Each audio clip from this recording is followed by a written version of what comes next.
the grinding of stone. The door on the north has opened.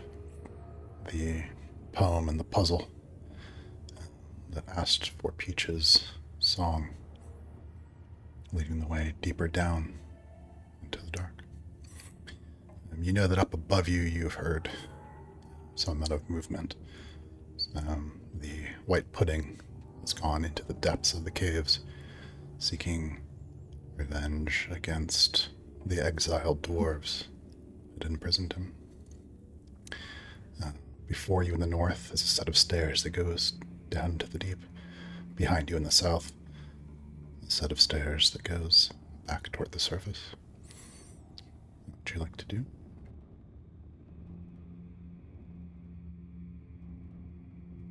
Now that the kind of acid has drained away, Peach would look back at her companions to say, all right, everyone, what are we going to do next?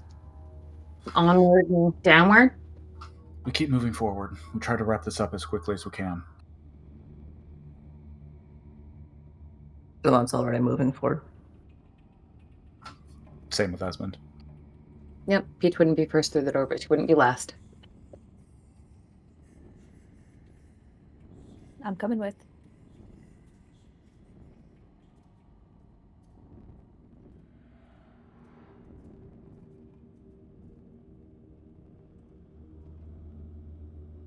Stairs leading down into a dark chamber. You find yourselves at the landing at the base of the stairs.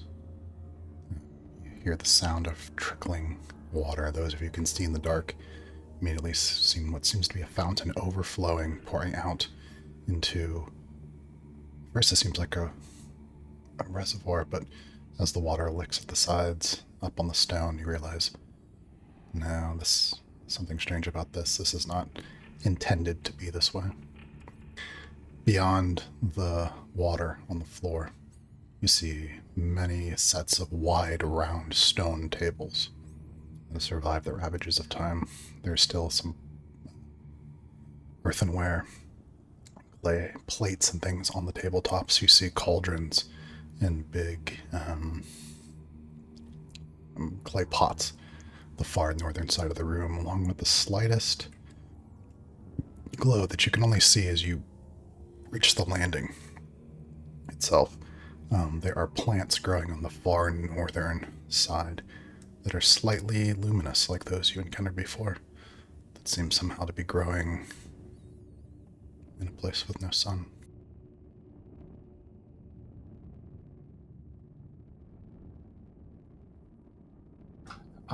Any immediate signs of another carving on our end of the room that we just entered? Mm-hmm. Taking a look around, you do see more stone plaques, just like those you'd seen before. And Fan immediately goes to them, knowing, since you'd asked so many times before,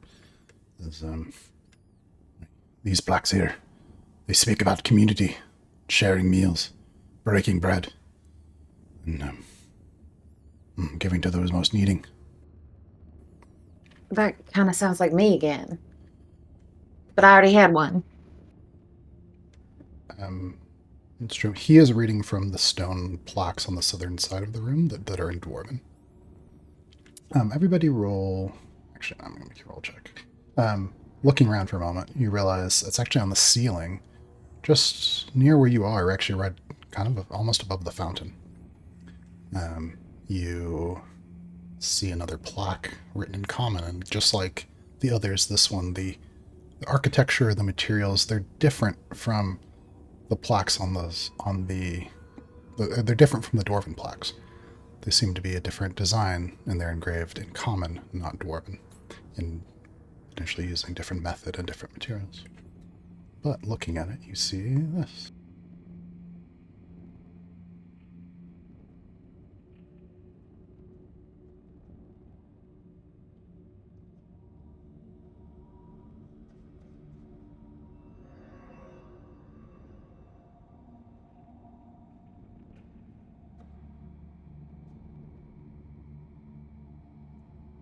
Did everyone get a pop-up? Mm-hmm. Yes. Yes. For the purpose of re-listening to this episode, somebody should read this out. Who wants to do it? I'll do it. Kate. Yay! Or Kate can do it if he wants. I mean, if you want Peach to do it, I'll read it. It's All fine. right. It's whichever character it is. All right. Peach would do the reading. At times, consider the top and how one might go over it. Then think of the king of the up, though the king does not lord over it. With all certainty, one does proceed to follow in the wake of flames. Through ash and stone, the fire groans, and the shadows are cast with a smile. No hesitation, no rumination, but proceed with both cunning and guile. Peach looks up her friends around her and goes, well, that's you, Casey. Does it make sense? His greatest fear is water, and look, water. Greatest fear.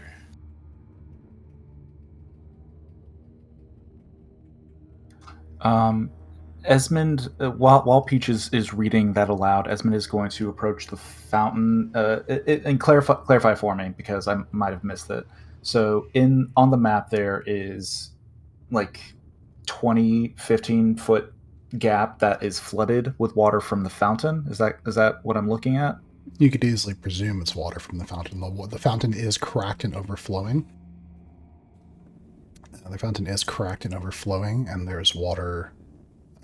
There's deep water, but it's also licking like up on the stone above the lip, as though it doesn't look intentional. Like the water level's higher than it's supposed to be. If that's the best way I'd probably describe that. Yeah. So as you step closer, please. Yeah, just move yourself to where you. Everybody, just move yourselves to where you are, kind of in the room right now.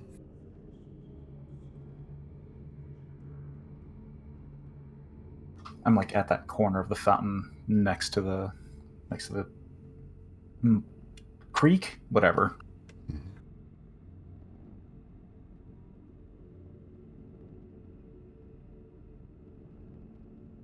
How's the ceiling here? Araya disappeared. You, just as you think that, Peach, you hear the high-pitched tone and then the sound of cracking glass. Was it Araya just here? Wait.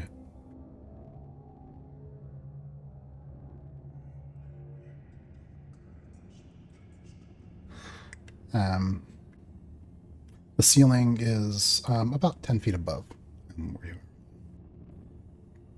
As you step closer to the fountain, you feel a slight shift, slight sink beneath your feet. And there's sound of clicking stone, and then on the far side of the room, there is an ignition of flame. You see on the very far northern edge of the room, bright orange flames erupt from what seems to be the ground, filling that side of the room. And you see immediately, as the blinding light kind of fills your vision for a moment, the flames are spreading, coming south towards your side quite quickly. How deep does this reservoir thing look? It's hard to say. Like right at the very edge, it's maybe an inch, but towards the middle, it gets so dark it's just murky. And seeing all that fire, Esmond, and the water in front of us, Esmond is going to cast Dancing Lights, and I want to try and cast it towards the deeper part of the water where it's darkest, to try and light it up to see like if there's anything like of immediate danger in the deeper part of that water. As your lights illuminate down in the depths, you can see that it is quite deep there, at least. Well, I mean, let's assume you did a reasonable depth. Something like 30 feet, you were able at least to cast the spell, and you catch immediately a silhouette of something moving in the water in the deep. Do all of us see this? Anyone who's standing at the edge might see it. Well, definitely Esmond does, because he was kind of intending to do it. But those who would not be distracted by the wall of fire that's appeared at the north side of the room, then you might have noticed as well.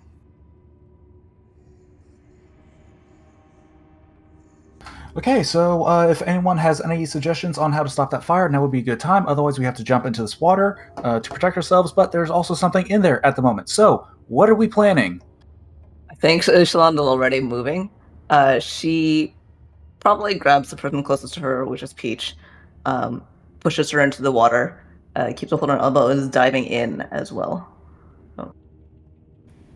All right, I'm gonna see if I can get him before they go in the water. Ava's gonna try to cast a spell. Okay, so you begin casting a spell. Peach, are you resisting being pushed in the water or going willingly? Peach would be surprised by this. She would not be resisting. Yeah. Okay. And I think Ishlan has her like pulling her. Like she's not shoved her. She like still has her, right? Sounds good. Ishtalon. He shoved her ahead, but has a grip on her like forearm. Yeah. Yeah. Okay. All right. Ishtalon and Peach dove into the water. They're in the water.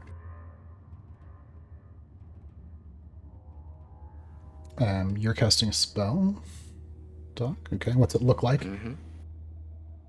Mm-hmm. Little. Oh, shit, this is the worst part.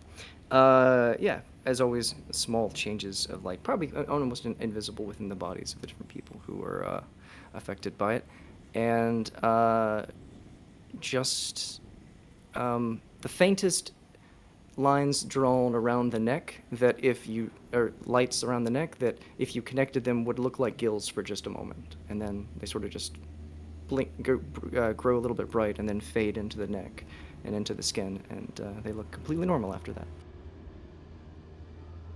And I think unaware.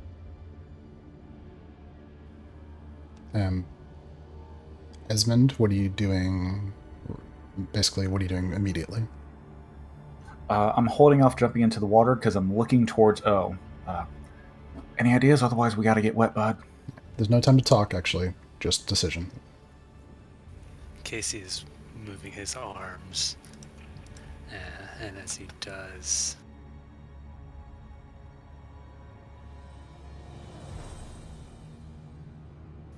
he's going to raise the water up in front of him and Esmond. And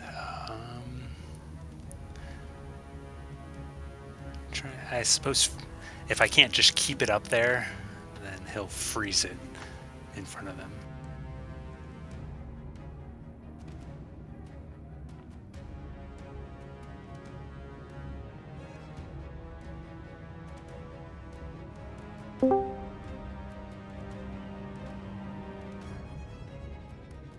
Interesting. Yeah, I don't know if I can hold the water up above where it naturally wants to go, you know? Yeah, it seems that you can shape it. You can form the water into simple shapes that animate, and that seems probably good enough that seems like a reasonable usage of that, yeah. So the water rises up there in front of you, creating a small 5 foot by 5 foot wall there in front of Esmond and Casey. Beth, what is your action? I don't think Beth would do too much. She's kind of resistant to fire. She's like looking to stand and protect Ava. Alright, sounds good. Bane's eyes go wide and he takes a couple staggering steps back and then runs towards the stairs. And the only person who was actually looking out specifically for him has disappeared. Alright. The flames continue to spread south just in that moment.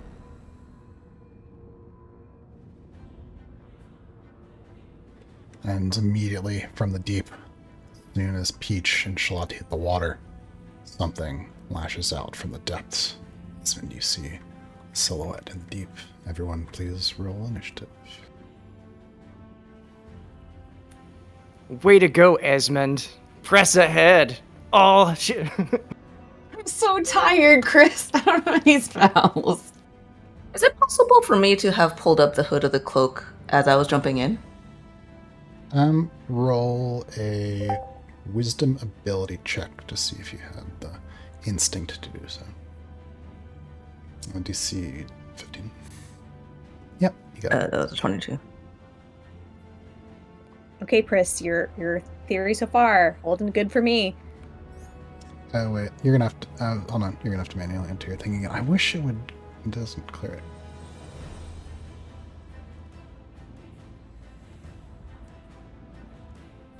This is still civilization, correct? So what? Sorry. This is still civilization, right? Yes, yes.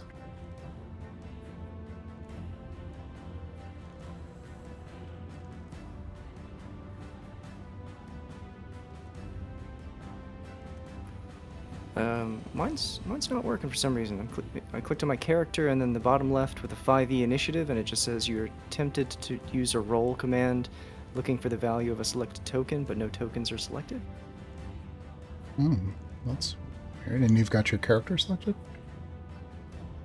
Is it I think so. Let me actually try- connected let me to your try. sheet? I think it is. Maybe. Oh no, I think I might just have been wrong. Let me try one more. My initiative didn't pop up, so I gotta roll again. But I'm using the first one. Yeah. Whatever your first roll was, the one you used.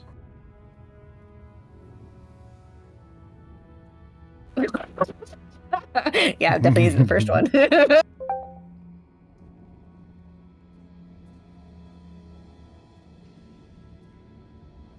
What are the odds I roll a natural one after rolling a natural 20?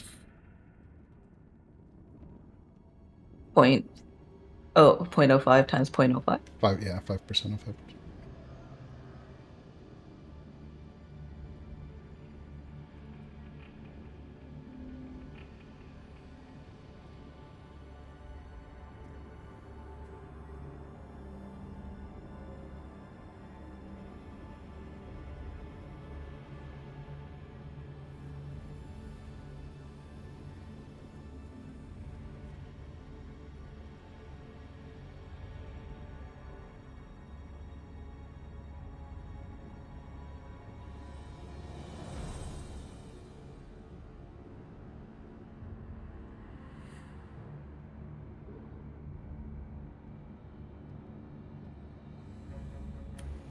I think I deleted myself somehow. Chris, can you just double check? Did. See if I can bring it back.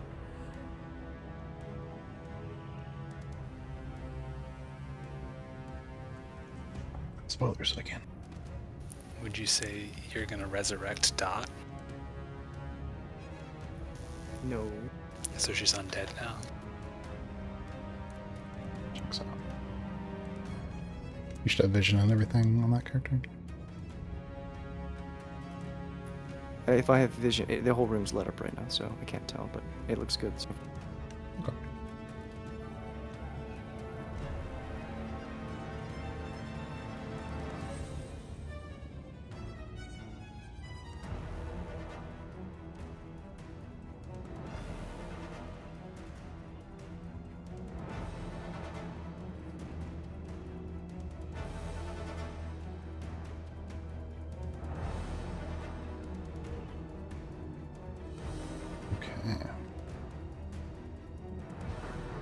Chris, can you describe what this portion is again? Yeah, that's a stone fountain that's cracked on its edges, and there's water leaking out of it into that reservoir.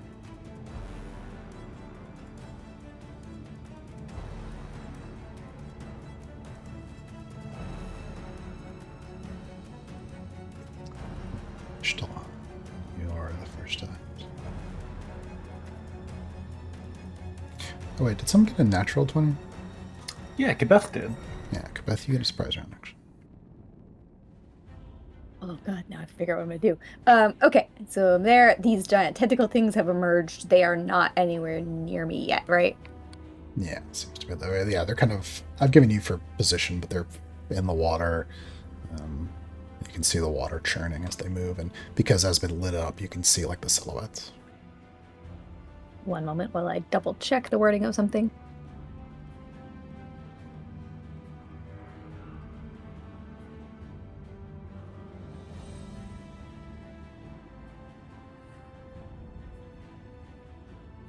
It's probably bad if I throw the javelin of lightning at something that's in water that my friends are also in the water.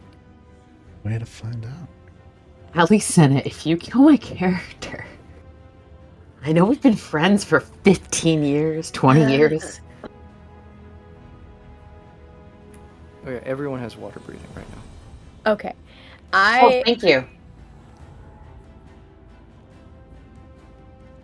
Okay, I will, let's see. I gotta refresh my memory on what I have left. Damn.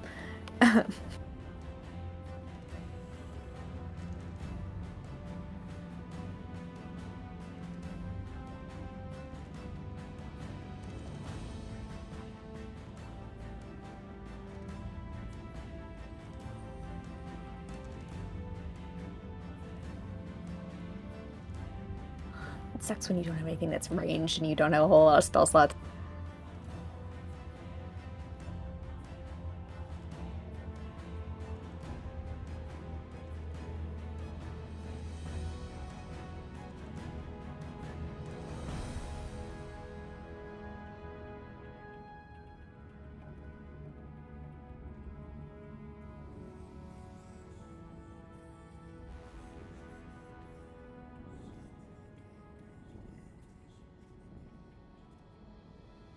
I will cast Bless at the second level, which lets me bless how many people? 4 people within 30 feet.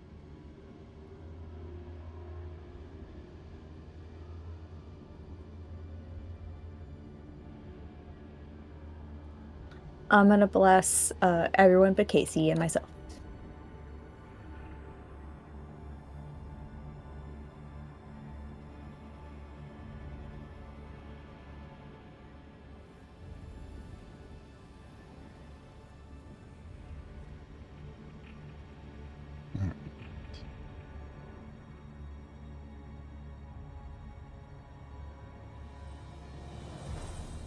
Movement on this surprise round? I'm going to, yeah, I will.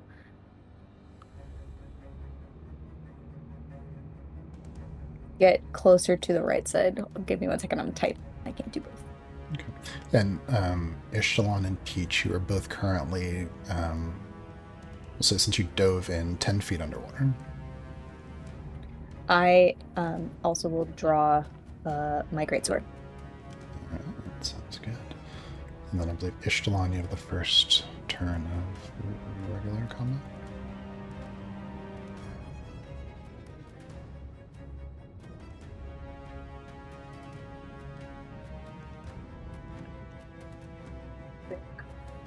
What she is going to do is, realizing that she is underwater and that bowstrings don't work very well there, she swirls around and pulls out the scimitar from her belt and lashes down with a kick. The hood somehow miraculously staying over her head, even though she's swimming downward, with much greater speed than you might normally expect.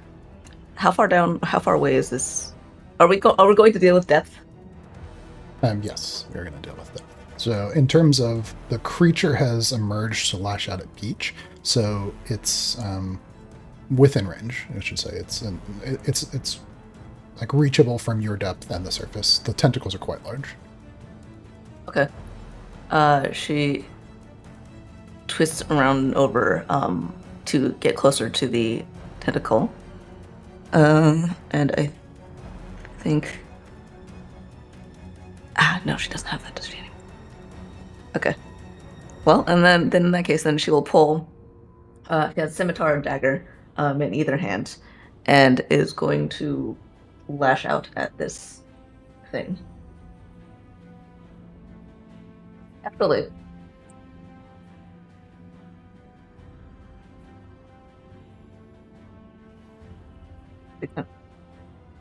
Yeah. Okay. She pulls out a dagger and then also shouts a word, at which the scimitar bursts into flame, and there's just like this hiss of bubbles that rises off as the magical flame meets the water.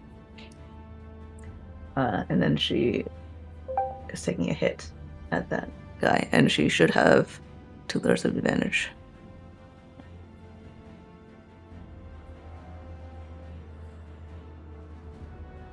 And I think she will probably apply a sneak attack to this.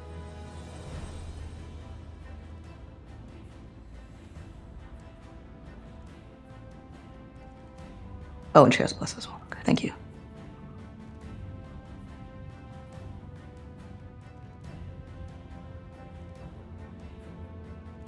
So that's a 29. 29 hits. Ignore the hunter's mark. That should not have been there. So that will be 5, not 7. So that's 5, 14 slashing, and 11 fire for whatever that is worth. Okay. Since you are in the water, whatever you hit will have resistance probably to the fire. Yep. All right, now you cut into the thick skin of this creature, slashing across it with your blade. Effective damage, but you can tell it's quite strong. She is making another attack, this time with her ambush predator strike.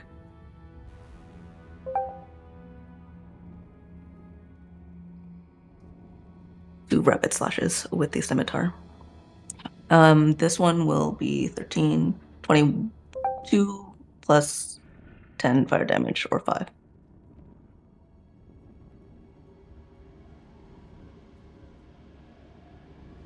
So 22 plus 5? Yes.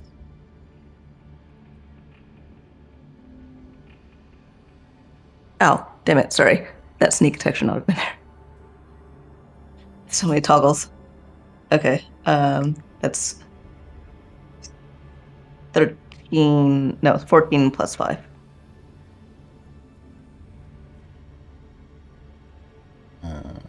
So -8?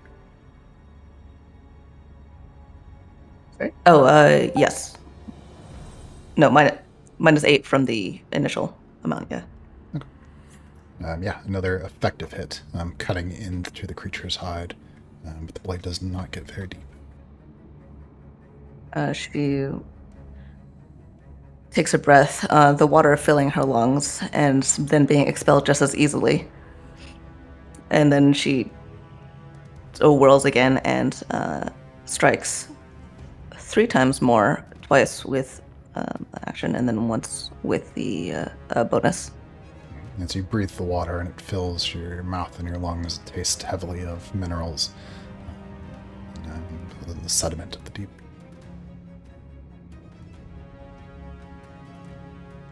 Maybe she needs rocks for a crop anyway. Okay, so that's... This one, I think, still has... Yeah, okay, so all of these should still have the double advantage. Oh! That's nice. So that will be a critical hit. And for 15 slashing and 4 fire after resistance.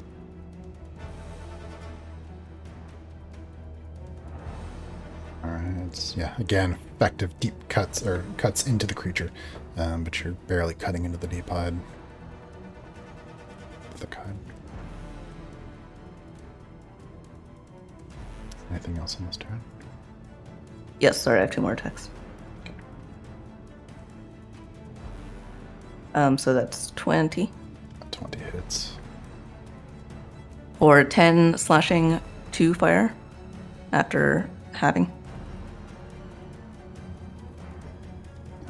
It's more little trace amounts of blood from the wounds to the water. Every single strike becoming gradually less effective, as this one is now 16. Yeah, twisting, turning in the water. This one hits the creature's hide. This one doesn't penetrate. Okay. And I think that will be it.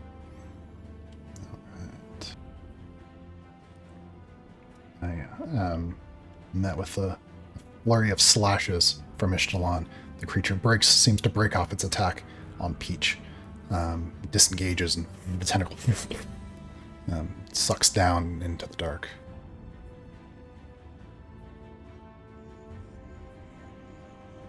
Getting the feeling that we shouldn't linger here as soon as this fire's gone. She calls out, but it probably just comes out as. Reminder, I do still have dancing lights up for a minute, and I have that at a depth of 30 feet Yeah, in the water. Yeah, so you see as this creature tentacle winds just down into vanishing depths.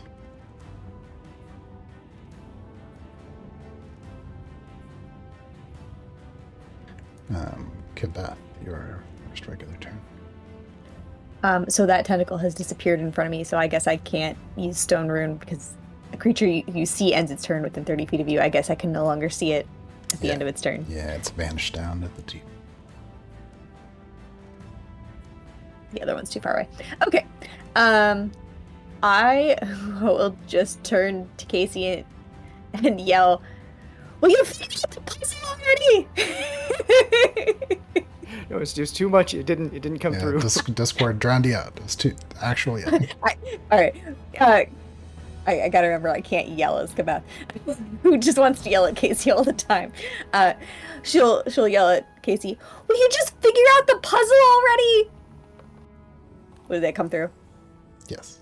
Okay. And I'm holding the greatsword, and I'm gonna run to the other side. But I think that I can't reach. Like I can't reach the tentacle from where I am, right?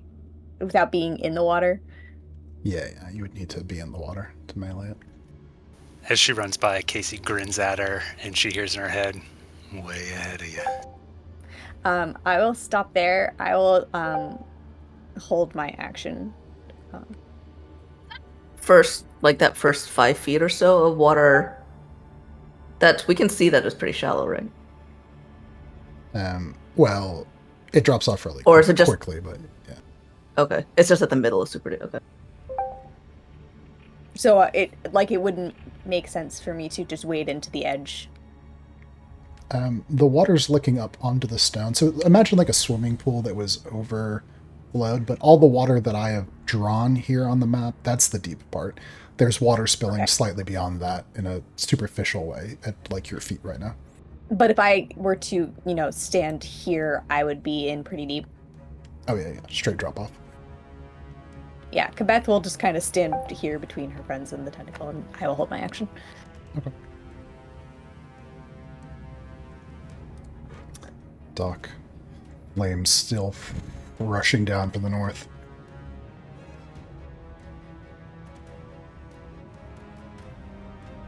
If you had to estimate, we'll say from what you've seen so far, they spread about 15 feet per turn towards you.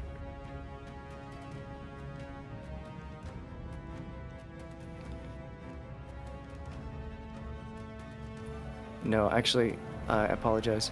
I should be 14. This is my second roll. I was trying to update it, and I didn't do that successfully, so I should be 14. Sure, no worries. Casey, you're up.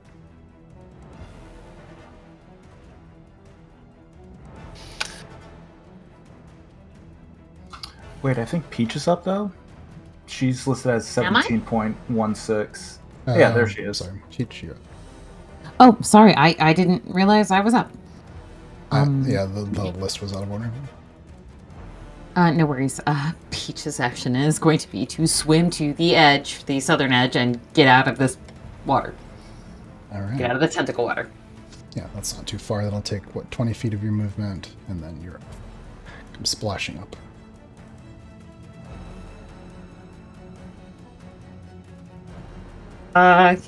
Yeah, and then, I guess as a bonus action, Peach will kind of take cover-ish behind this thing. All right. Now, that Why are you shaking your head there? the stone fountain is only probably Oh, right, yeah, like okay. a foot Yeah. high. Never, yeah, okay. All right, out of the water. Oh, God. I can't shoot at a fire. You could potentially lay prone behind it, but you would have to be lying flat on the ground. Oh, yikes.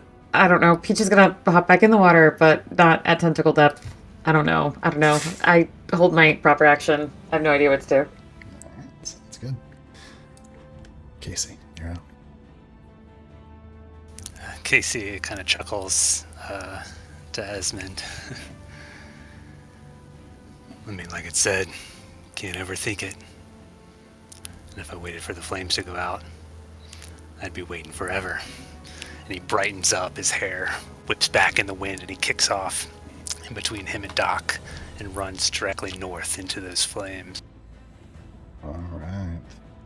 As he takes these steps through the fountain, you notice he's very careful where he puts his feet in the spots that are dry. So he's running north here. I am going to bonus action, I think, dash. Let me see.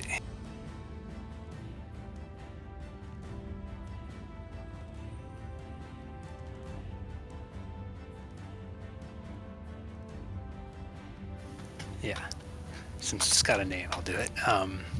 Yeah, he'll bonus action dash. He'll try to jump this section of the water here, I think.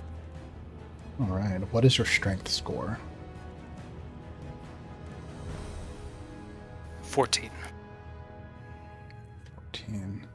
Okay. You'll need a DC 10 athletics ability check to make the jump. Yeah, he comes up to this edge and puts his foot right on the corner there, presses off, leaning forward. You said athletics or acrobatic? Athletics for the distance.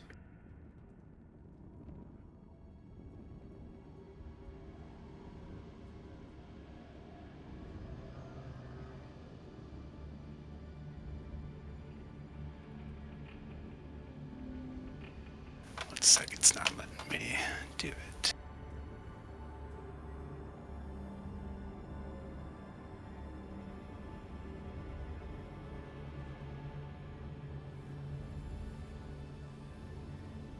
There we go.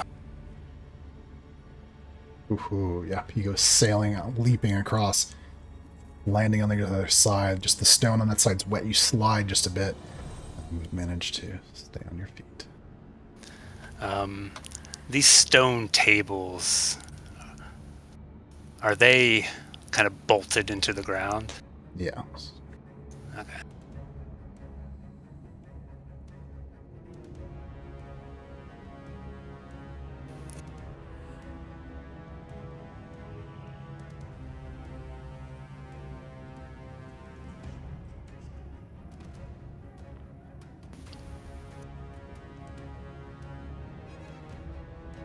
Yeah, he'll just run north then. And I'm going to... I think...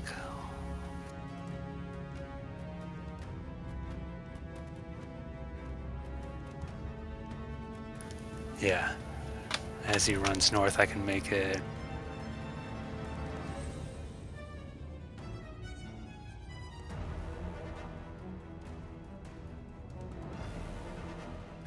As he gets here, he waves his arms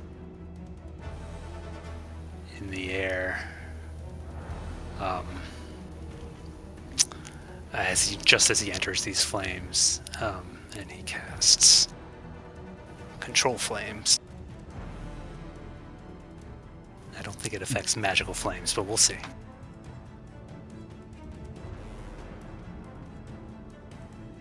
Tell us about the spell. Yeah, so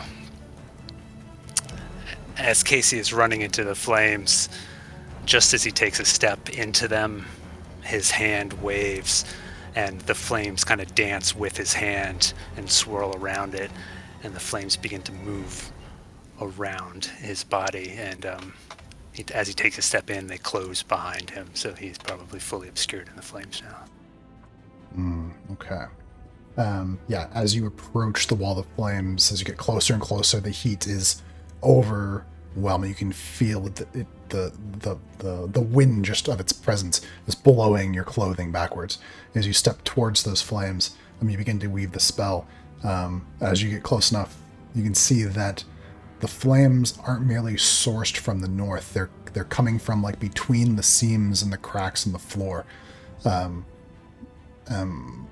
in the architecture of the stone, and fresh flames are bursting forth, and it's cascading south as it goes. So casting the spell, you begin to work and try to part them. You're reducing the flames in your immediate area, but you realize very quickly a cantrip will not be able to hold this back for very long at all.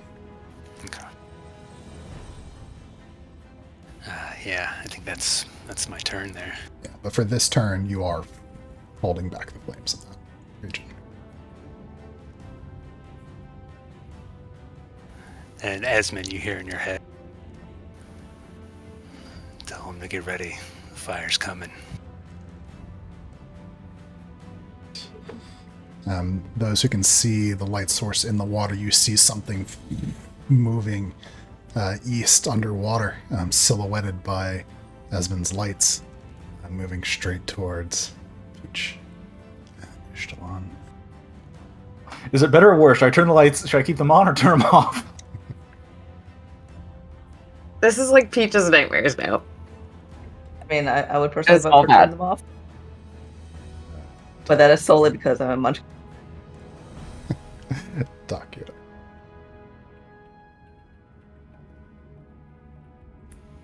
Yeah, she's a little out of her depth for this one. So Doc's just gonna, she runs a little closer towards that fountain to sort of get an eye on everybody, and I'll hold my action for this turn. And in my head, try to, no, yeah, that's it for now. Hold my action. I'll move my character on my action.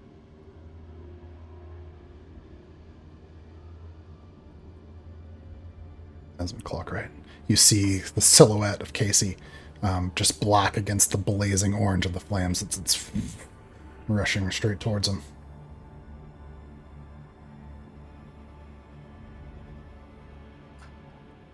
Oh, in your head, Esmond responds, you know, even by your standards, that might be a tad reckless. Can I look at the walls? Does it are the flames that are traveling south creating a series of shadows along the walls? Like, is there like any kind of riddle or hint being transcribed against the walls from the flames? Oh, interesting. Roll. You could use action to make a perception check, keeping an eye out for any clues. That be perception or investigation? Because I will use this as my action. Looking to spot something, perception. Figuring out information available to you, it would be investigation.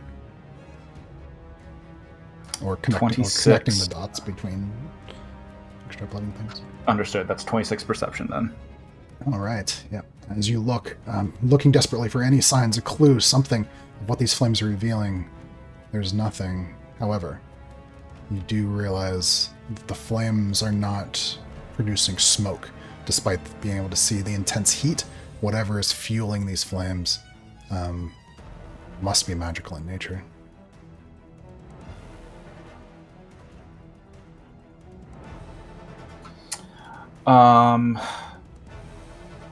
I will, through the mind link, communicate that to you, O. Something magic is making these flames happen. So find it if you can and put a stop to it. And I'm not. I think that's it. I'm not gonna hold a bonus action. I don't think. Or yeah, I mean, no. If I can hold a bonus action, I will. But yeah, that's it. Alright, Casey. Because of your control flame spell, I will give you a dexterity saving throw if you would like to pull back as this flame rush towards you at the end of the turn. DC 20 dexterity saving throw.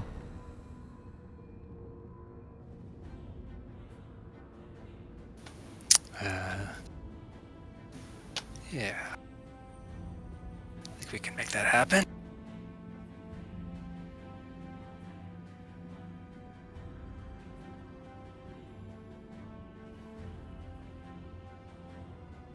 Here's the thing, though.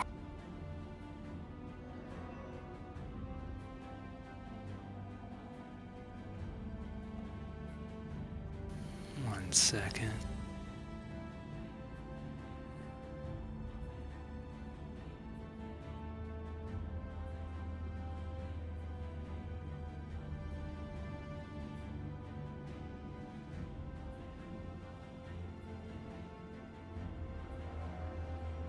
Yeah, saving throws don't count as ability checks, huh? If you're Well. blessed, it'll help you. No, I'm not blessed. Don't. But No, I didn't bless Casey. in his Sorry. own room. I No. didn't think you needed it, okay? No, I don't, because I'm. There we go. Oh, 21. All right. As you sense your spell failing, the magic being overwhelmed by this wall of fire, you are able to stagger backward with it as it pushes south. If you would like to, you don't have to.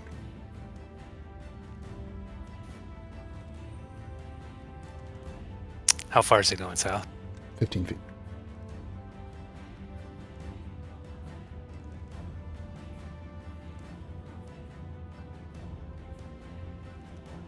Yeah.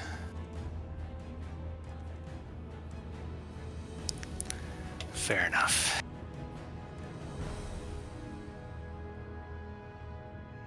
Still there, right on the edge, the intense heat. You can feel it against your skin, drying out your eyes, your clothing blowing back behind you from the intense wind.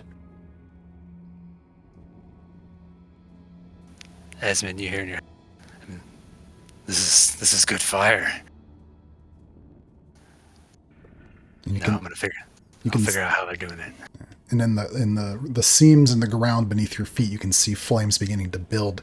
And so what you're realizing is happening is each stage on the way south, the source of the fire is cascading up through the ground, coming in your direction. It's not just being blown to you from the north. Gotcha.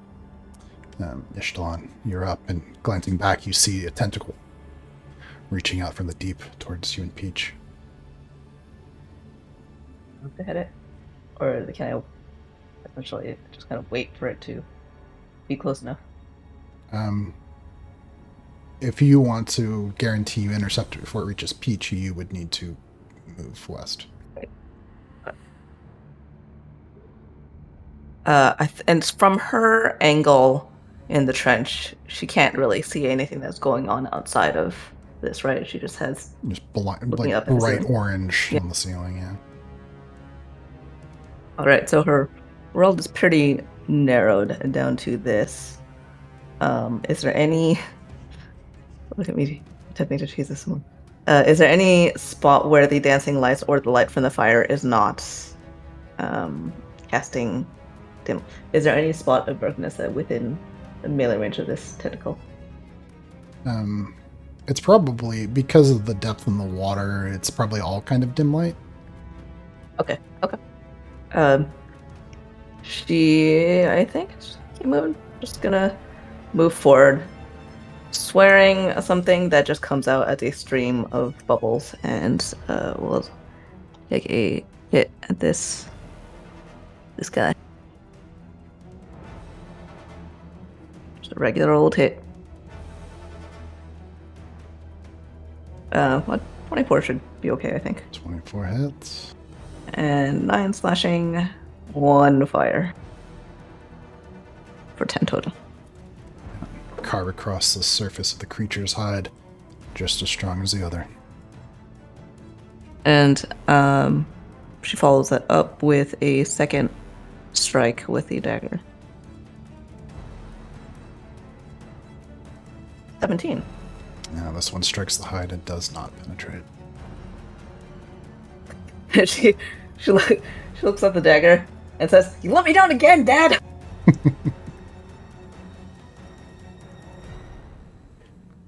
And that's going to move over this way a little bit. Say that for now.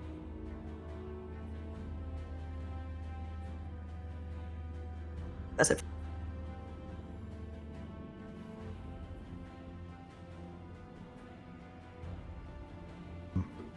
You catch at the corner of your eye the first one that retreated, emerging up from the deep. It has to use its turn to re-enter the area. But you see that, you can still see the cuts that your blade had left in it, so you know it's the same. Kibeth, you're up. Get giant first. Go get big and tall. I see that tentacle come out of the water, and I'm like, and I become large. Make me large. Big.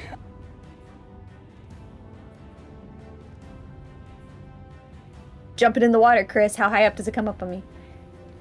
Oh, no, you definitely can't reach the bottom, so as you splash into it. I can't reach the bottom? Not even close. Can I? Beth flounders about and jumps back out, and she's like, wait a second. Man, just Turns around. grab onto the edge just before you sink. She has this horrifying flashback to sinking to the bottom of the ocean with the sharks. She's like, no. She's wearing plate armor. She turns around and pulls herself back up. And am I still within melee range? It looks like I am. It's yeah, you're in melee range. It's coming up towards Peach, but you can just barely reach it. However, you will be striking into the water, so you will be disadvantaged. You like blipped out for a second. I heard you were striking in. Oh, sorry. Yeah, you're striking into the water, like it's still underwater, so you'll have disadvantage when trying to hit with the melee weapon, like through the water. That's fine. I'll try it. I get to try twice. That's like one regular roll.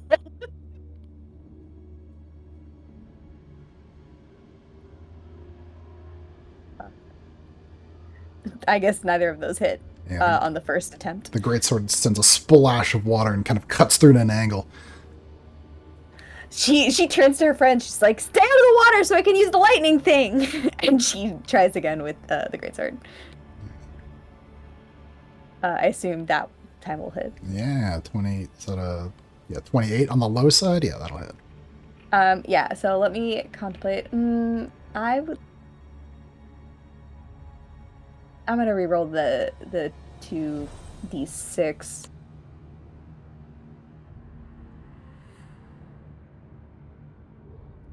Yeah. All right. So that's 12 plus an additional 5 for the base damage of slashing. So 17 to start. Plus an additional 3, and I don't think I cast Divine Favor right now, because I don't think it's still carrying over from the previous battle. It's been enough time, right? Yeah, not the same battle. Okay. But I still have the Giant Smite, because I got big, so that's 20 points of damage. Yeah, the greatsword carves into the creature's hide, and it almost seems to writhe in pain in response. She shakes her sword angrily. She turns back to her friends again. She's like, "No, seriously, lightning, water, bad." Can we actually hear her underwater? Oh, what did you say? Can we actually hear her underwater? If you, I don't know who. I don't know which of you is in the mind link, but yeah, you just hear muffled. You hear like this tone of her voice, but you're not clear sure what she's saying. Yeah, I'll say through the mind link too towards Peach, and I'll be like, "Peach, if you get out of the water, I'll use something with lightning." But I will be shouting it in their direction, so maybe Ishtalon could hear me. She's not that far away. It's kind of like when you're under a swimming pool. Yeah, you hear muffled, the sound of you speaking. She's not sure what you're saying. So. Beth screaming again. Seems important, whatever it is. Everything Kibet says is important. All right. Anything else in your turn? Peach Pine, you're up. Can I hold an action ready if that action is a spell? You like, don't have, you don't if this then you don't have to tell me what you're doing, you just reserve it. Okay, cool. In that case, Peach is going to come out of the water, but then she will ready an action. Splashing up onto the wet stone. Holding your action and your bonus action, whichever one you want to do. Peach will use her. Can I use them each separately? Can I use my bonus action now and hold my regular action? You could do that if you want to do that. Absolutely. Okay, I would like to do that. I'm going to use my bonus action. I'm just going to use Master of Tactics as a bonus action to aid an ally up to 30 feet away. So I will aid Kibeth. Whatever she does next, I will come up with something clever that Peach does to help her. Okay, I'm curious about something. Click that ability. Link that ability in the chat. I want to see if this is an issue.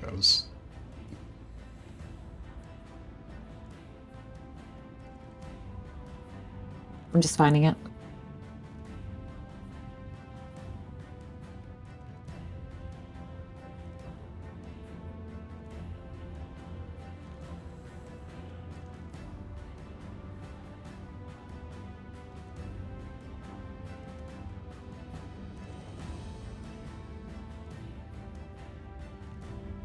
It's the bottom paragraph, Master of Tactics.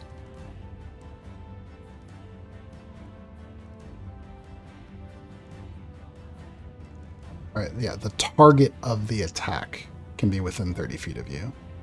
Not your ally, the target.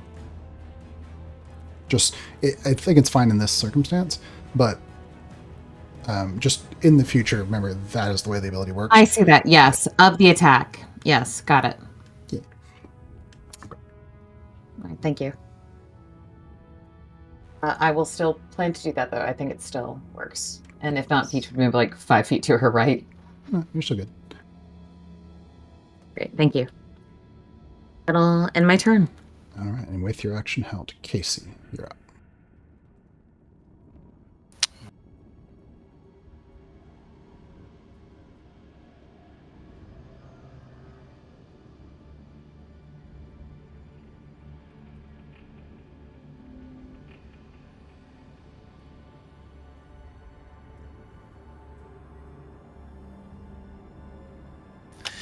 Esmond, you hear in your head,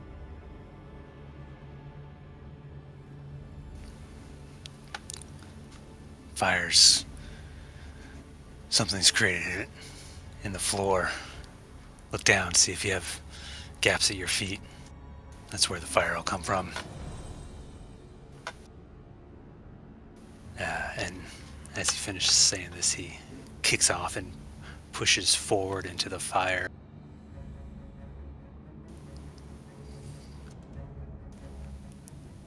And as he does, he holds his hands together, straight out with his fingers spread wide, kind of in that pattern. And he speaks a low guttural word in Ignan that rumbles out and through the ground, and he fights fire with fire. He's going to cast Burning Hands.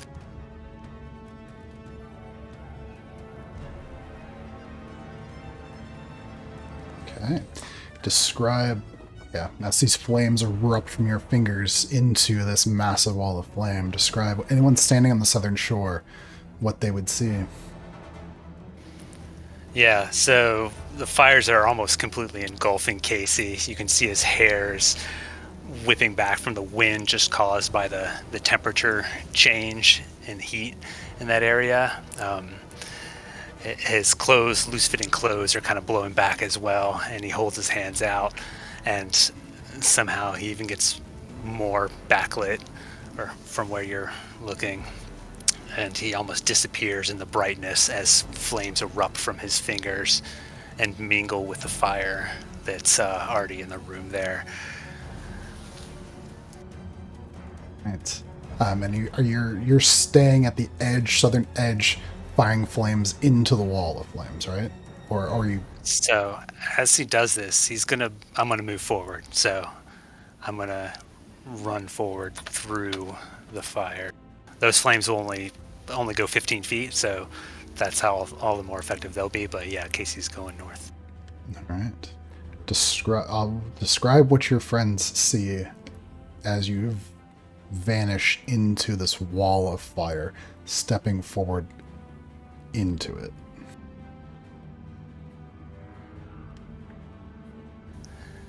Yeah, it's kind of hard to wrap your head around it just because you don't go into fire. But yeah, it's just the brightness and the heat that you're feeling from it is overwhelming. So how Casey's there is you don't understand. But yeah, one step in, and his figure completely disappears into the flames. And Esmond, you hear a small chuckle in your head as Casey disappears into that fire.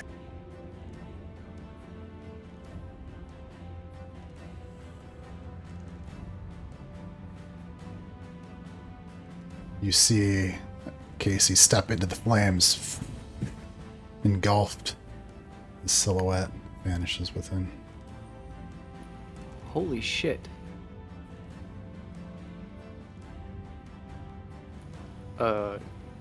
Chris, you accidentally rolled 16 d12. It's not an accident. In the water, echo of the deep, tentacle lashes out towards Shalati. Shalati, please make... Someone? Sorry, Ishlan. Sorry. We haven't seen Shalati in weeks. That's true. Ishlan, please make an athletics or acrobatics ability check, DC 20, your choice. Is this a swimming related thing? Grappling. Okay. Sorry, athletics or acrobatics check, you said? Yes, your choice. 19.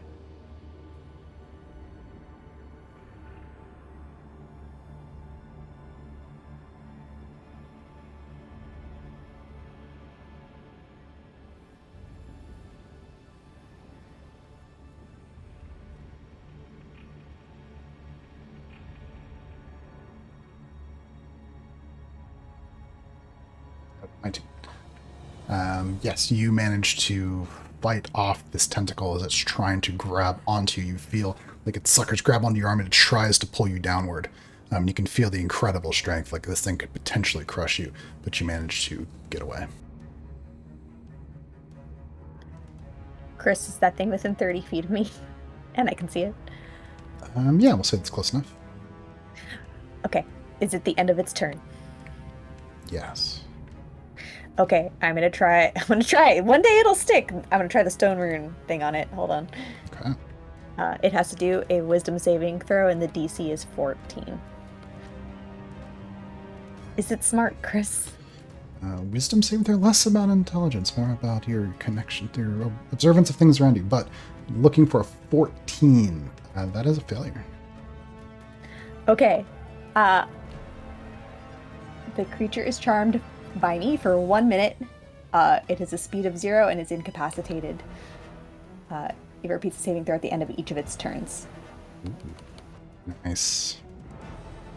Ooh, and that's Is it- the whole it- creature. So this how we found it's out? those Is it- tentacles. Well, he rolled separate initiative for each tentacle, so Chris, does it work for both or just the one? Just the one.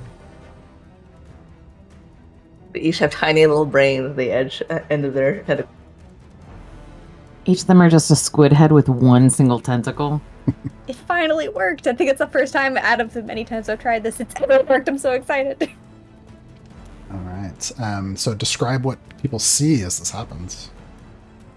Kabeth sees her friend struggling in the water with this thing. All right, it's gonna work this time. And the stone rune is carved into her chest plate underneath. She kind of had inscribed it in. And her chest plate starts to glow warm.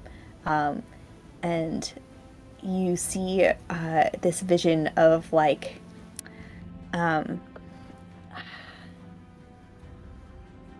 her, as her chest plate glows warm, like the metal heating up, it sort of melts visually down her body. Her like armor does, you have the sensation of metal dripping down her body, and it flows into the water, and you see it kind of the silhouette of the tentacle glows gently as the metal kind of wraps around it, and then it vanishes. And the creature seems to be held in place. Alright. before the end of its turn. I want to try something, but I have 2 questions before I start my turn, Chris. One, can you describe for me again the fountain in front of me? You've already done it once or twice, but for some reason it's not sticking. What I'm looking at. A stone fountain, perhaps that someone would use a ladle to take water from to fill their cup. It's cracked, perhaps due to the earthquakes. There's water pouring from it into this reservoir beneath you. How is it? Is it really tall? Does it? It's about a foot off the ground. The other question I had was, I know we've made some changes to mending. Is mending an action, or? Mending can be used to like to supplement your using tools to repair a thing. It just does not magically repair a thing. Okay. I might have to change that at some point, because I don't think I'll ever have a use for mending. Okay. Yeah, I'm gonna use my held action to once again look around the room to see if there's any details that I haven't noticed before, and specifically the fountain, and it's sort of leaking into there. If there's anything I notice about it. Yeah, make a perception check.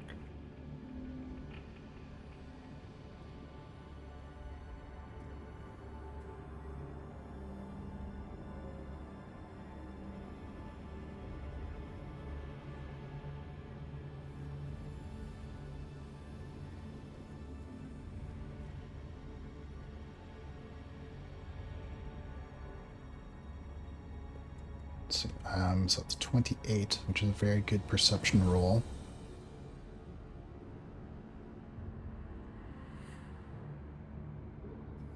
I'm trying to think of something to give you.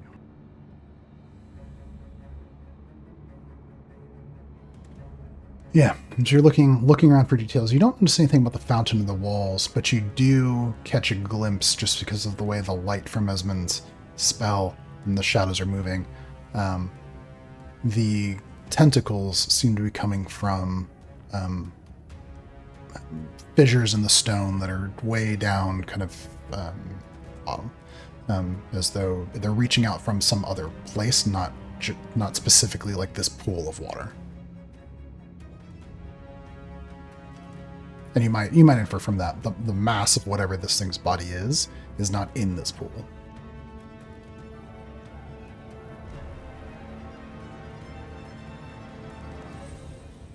Interesting. Okay. And terrifying. Okay.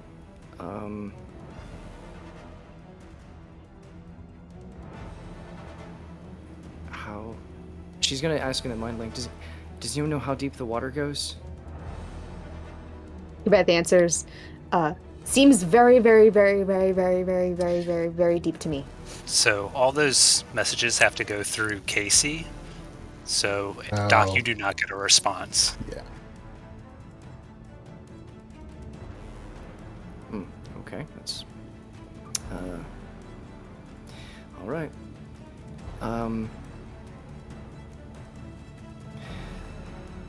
Not knowing what else to do, Ava's she's gonna dive into the water.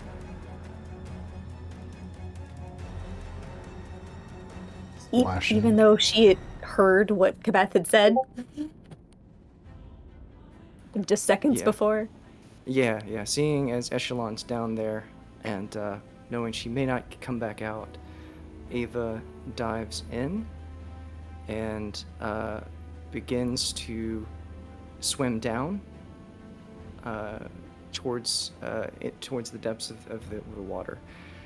And yep, that's it. Just action on this turn.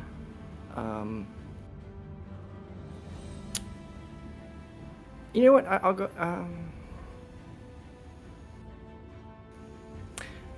This doesn't make sense strategic-wise, but it makes sense for what's happening. She dives into the water and she begins swimming down, and as she does, she's concentrating and thinking, and she has one of those flashes, sort of intuition, the sense of being connected to something and sort of understanding how to connect the dots for something, how something can be done. And as she's swimming, and as she's one after the other just trying to go as fast as she can down into the depths of this incredibly dark water, she thinks, concentrates very hard, and thinks back about the sharks that they fought underneath with the ship, and the sort of constellations in her begin to sort of shift and grow bright, and she shifts into one of those sharks, and just begins to swim deeper. Nice.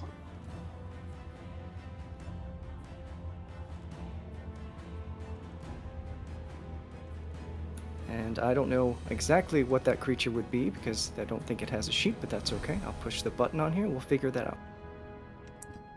Yeah, use the stats of a shark. You should be able to find that in the. Okay, we'll do. Yeah, I think the ability has certain CR requirements and stuff like that. So we'll just pick something that's close enough. Right at the end, after that, the wall of flame continues to spread southward. Now only 5 feet from the very edge. The creature on the eastern side splashes as it bursts out from the water, tentacle reaching out for Kabeth. Kabeth, please make a athletics or acrobatics ability check as this tentacle tries to wrap around you and pull you into the water. Could you have I'm advantage on curious. that because help? Yeah, I was just about to ask, does help apply? Potentially. 1 second, though. Ishlan? Might not need it. Both of us got skipped in our turn, I think. Oh, did you? Yeah, I come after Doc. Oh, okay. I must have... Oh, weird. Okay. Sorry, that's... not kind of happening, hasn't quite happened. Ishlan, you're... Wait. Hold on, the turn order is messed up again. Wait, no, it's not. Esmond, you have a 7, Doc, you have 14, right? Correct. Yeah, I have 14. Okay, Esmond, you're up. Okay. Can I do a quick glance at the tiles in the floor, and are there like any... I mean, for lack of a better term, are there any burners underneath us where the fire would continue to travel towards? Kind of going off of what O had mentioned when he last spoke to me through the mind link about like something in the floor causing the fire to spread. Roll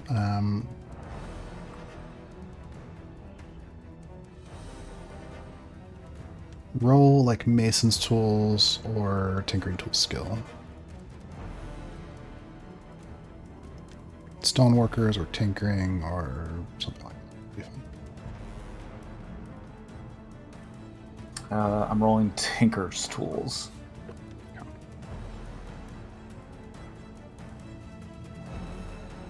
17. All right, yeah. Quick looking down, realizing, okay, if that's how this works, then if you made something like this and you reach down and you brush and dust away, there are no deep seams on the floor on your side.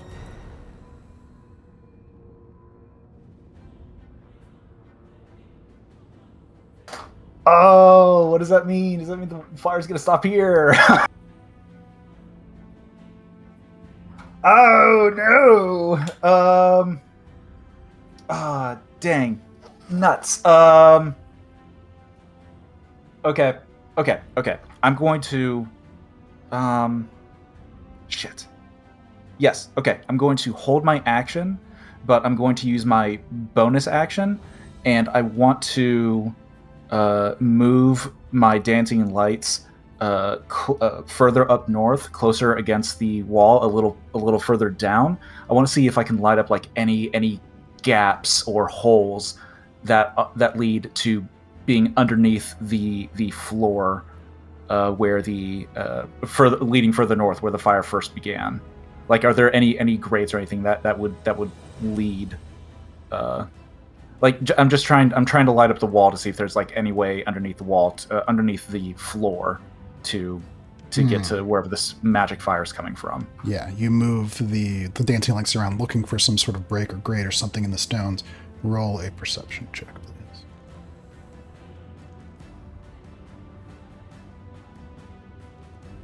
Natural 20, 32! Natural 20. As you search quickly, you feel very confident. There are no breaks in the stone. There are no grates. Shit. There's nothing.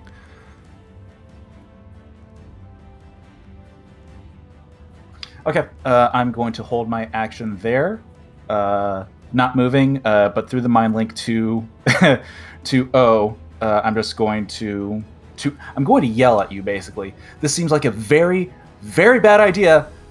Extremely so by your standards. I don't know if you are of fire. You are not made of fire. Oh, and that's my turn. No response. Ishtalan. Okay. Seeing the Echelon is a whirl, more blur than anything else of swirling robe and cloak and flashing steel with the fire of the scimitar, playing flickering shadows and light over this tentacle that's attacking her, and then all of a sudden it goes still. But she's not gonna let up, and she's still kind of waiting. She hears shouting from above, but nothing that sounds like come out or seeing the fire stop that might indicate that it was solved. So she's just gonna keep hitting. That said, though, I think she, after yelling at her dagger, she slams it back into his sheath and then pulls out the short sword instead. But yeah, she will once again hit at this tentacle that has gone conveniently still.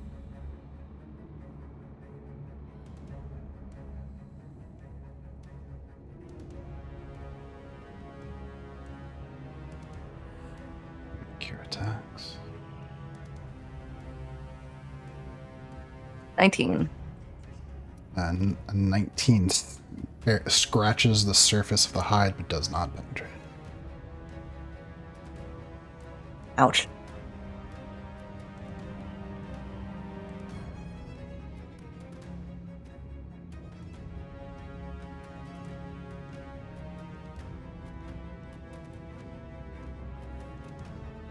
Seeing, I'm assuming, no, actually, no, she might not see it from here. She does not realize Frog has joined the fight. Yeah, she doesn't know what else to do. She's gonna keep hitting. Here's the thing. I feel like I think we looked it up last time in the rule. Like something being incapacitated doesn't by the base rules give you advantage, but it seems so strange that it wouldn't, right? So let's actually give you advantage. Like if something's incapacitated and you're attacking it, let's do advantage because it's hard to rationalize that not happening. Right? It's like frozen almost. Like how would it not? It's just surprising that I'll happily take that. It's surprising the spell doesn't describe it as paralysis, honestly. 19 again, though. Oh, no. That was the first 19. Okay, 28. 28 Yep. Will hit. 28. But with the damage of the first one, so that's 6 slashing, 2 fire.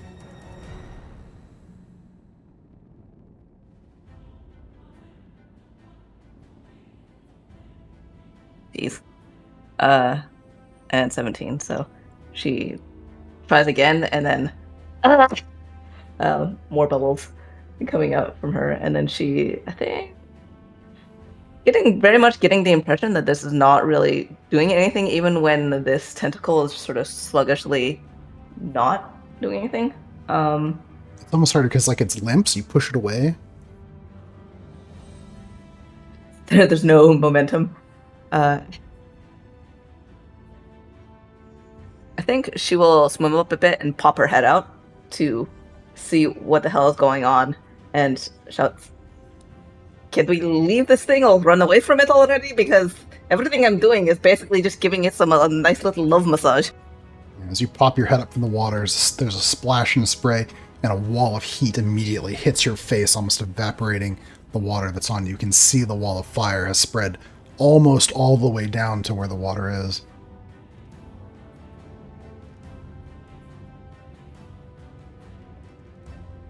And there's zero visibility beyond it, right? Does she have remembrance of how long this room was? Vaguely, but yeah, no, you can't see through it. It's just blinding flames. Is it something that she thinks she can cross in a turn? So she knows she can run 90 feet, essentially. You mean like going into the flames? Yeah. I mean, maybe you could. Like, basically, ignoring the heat part, does she remember how long it is? Like, does she think it's feasible to cross it? Assuming you didn't run into a table, sure, that's probably pretty close. You might be a little short, a little over, but... Okay. Unless Kibeth shouts something at her, she's going to duck her head back down and then swims back over to the edge and to the far edge. Stays underwater. Suddenly notes the shark that is down below and goes. Sure, there is a shark in the water.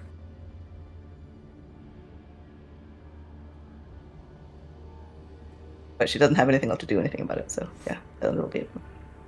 Okay. Yeah, all right. Now getting back to the eastern side, Kibeth, the tentacles splashes up. It's trying to grab you. Athletics or acrobatics, your choice. We were asking if Peach can use help. Let's look at the actual help ability. Yeah, I need to look at I don't know what it does. Did you drop it in chat? So the source I was looking at said, and I'm looking to recover it now, allows the players to assist their allies in completing tasks, providing advantage on attack rolls or skill checks. According to D&D Beyond, the creature you aid gains advantage on the next ability check it makes to perform the task you are helping with. Okay, in either of these cases, not a saving throw. However, no, we're not doing a saving throw. We are doing an ability check. So, and you, yes, I will say yes. This works. And for flavor, flattery gets you everywhere with Kibeth. That's sweet. In that case, is Peach then? Is she buttering up Kibeth? I feel like that is what makes the most sense here. Kibeth, you are the strongest, most adept. Your armor is the shiniest, and your horns are so curly, and you're so tall, and reminiscent of Peach is trying very hard. Well, it works. I rolled a dirty 27. All right. Yes, you are able to fend off this grasping tentacle that tries to pull you into the water and down into the deep. You bound away with ease. She does a wink and a grin at Peach that Prince Sidon from Zelda, when he like grins and he, like it sparkles. It's like you swear that the sparkle just like shoots out towards you. Oh my gosh, I love this energy from Kibeth. Slowly gaining confidence in herself. All right, my turn. Your turn. I'm gonna hit it. You would think I'm a barbarian, but I'm not. Oh, that's not supposed to be with advantage. That's regular. 16.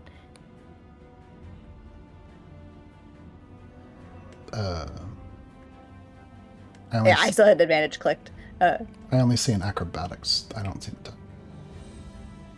Oh. Weird. Oh, I clicked the wrong thing. That's why. Ha! Okay, 28. Does a 28 hit? 28 hits. All right. I will take that 14 slashing to start. Plus 1 giant sight bonus. We decided I couldn't reroll the damage bonus for things that weren't the weapon itself. Yeah, it right? has to be the weapon. Okay. That's the first hit. I'm gonna come around for another swing. That's a natural 20. Woohoo. Plus an additional 6. Patrick, are you there? Do some math. 23 plus 6, 29? I think that's right. Yep. Okay, Beth, as you bloody this tentacle, please tell us the story. Kabeth had been in the middle of like raising her arms in the air, going, "No!" as Ava dives into the water, and she's just like, "Ugh." And then she hears Peach giving her a pep talk, and she looks up and she sees this tentacle come at her, and she kind of wrestles it out of the way, and she's like, "No, you don't!" And she swings once, swings twice, and slices into this tentacle coming from the water. And what color of blood does it have? Its blood is red. Oh, red blood begins to drip down and pool in the water around it, turning it a cloud of red around it in the water. Are we going to see Ava get bloodthirsty for the first time? Yeah, she gets excited. That's my turn. Peach Pine. It's yours.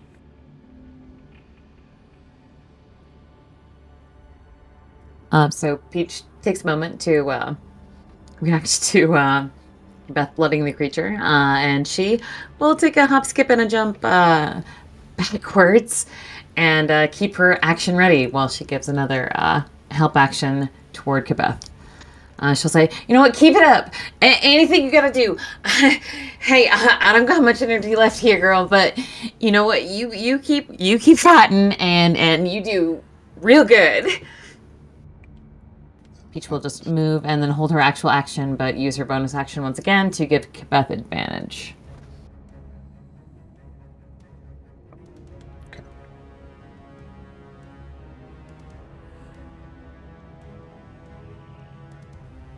And that'll end her turn. I am holding an action, though.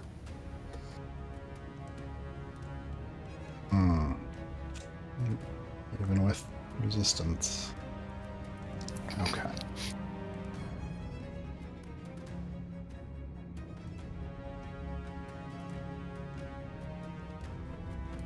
They're near Shalati. The creature still paralyzed ends its turn because it can take no action. Oh god, no Shalati, I'm sorry. The frozen tentacle.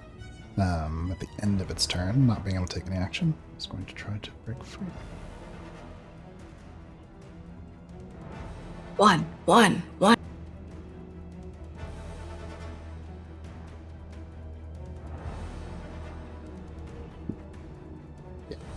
16 on the die. It breaks free from its dreamy stupor. But that's at the end of its turn.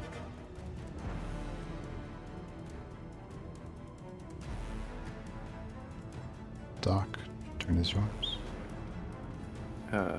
Yeah, Ava's probably 15 feet down, I would imagine, something like that. Swimming, experiencing a unique sensation and the exhilaration of understanding what it feels like suddenly to be in this different form, trying to concentrate. She dives deeper, keeping her eyes around. She's trying to see the walls, look into the depths, see the origin of the monster. She's just trying to grasp some bit of information as she swims deeper and deeper down into there. And she pauses just for a moment when she has this wave of like seeing red as her senses just sort of light up at the taste, the smell and taste of just blood. And it's everything she has to do to sort of ignore this instinct to immediately turn and rush that way. So she's going to travel down, good 20, 30 feet more. Just tell me what I'm seeing as I'm going down, and I might have her change direction at some point. Okay, yeah. As you're swimming down into the deep, you see down, and there is a break in the stone, and you can see it's large enough that this tentacle, that seems to be the source of it, into this pool. The water isn't draining out, so clearly there's more water down there, but you can see that that's where this tentacle is reaching from. You're about I don't know how far you swam, but in terms of seeing it, yeah, it's just about 120 feet down. Okay. That's the base of the bottom of it, or where the tentacle comes out? Yes, where the tentacle comes out. Oh goodness.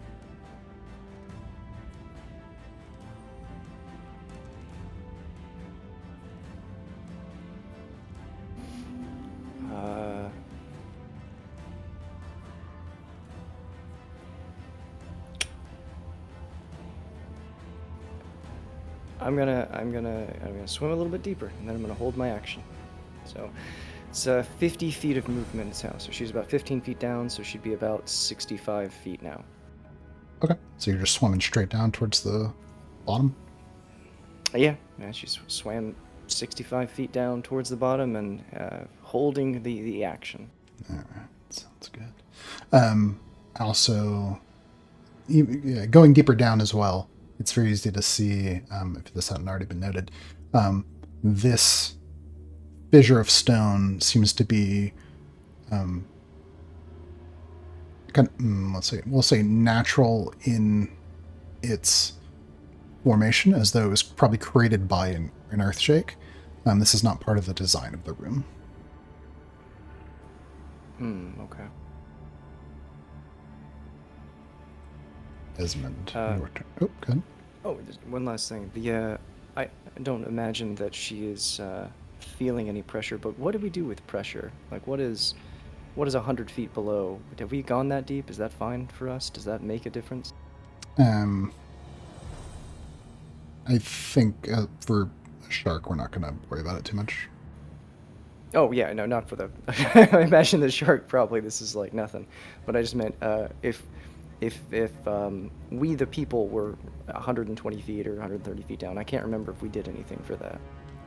If you have water breathing, it'll be fine. If you don't, we'll make up something for it. Okay, that's cool. Yeah, all right, sorry. Go ahead. Desmond. I stepped away. Did I miss anything on the surface that would have had my attention? Whoa. I don't know. I don't know when you stepped away. A tentacle tried to grab Kabeth, but she fought it off. Okay, great. The fire should progress again at the end of after my turn. Mm-hmm.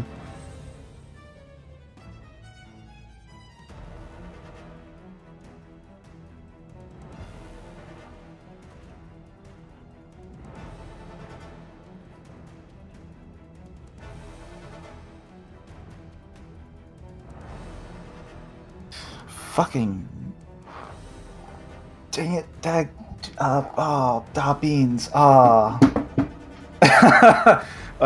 the mind link, Esmond's going to continue yelling at you didn't respond before. Answer me.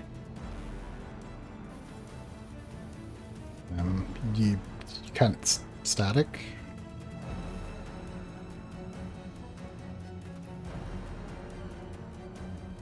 Do we still feel like the mind link is up? I'm not sure if you'd be able to tell the diff. I'm not sure if you would. I'm not sure if the recipient would even know. Okay. Yeah, I don't know. We'll just say, well, for right now, Esmond, it's just static.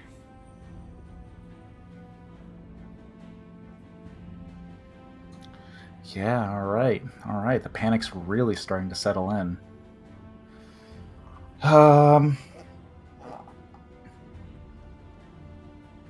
Is the door behind us still open to the south? Mm-hmm.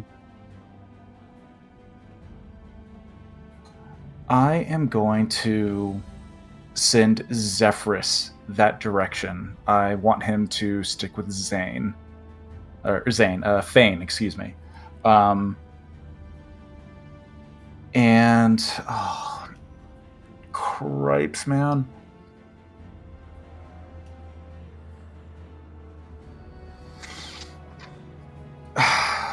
I'm going to move over. I'm going to move like 10 or so feet to the right.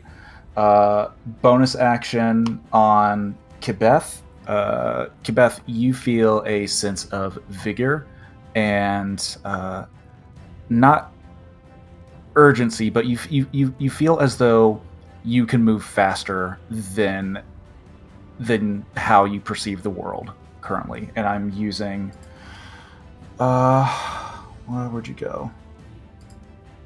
I'm using Chronal Shift, so that's going to give you 10 feet of movement and 2 reactions until the end of your next turn.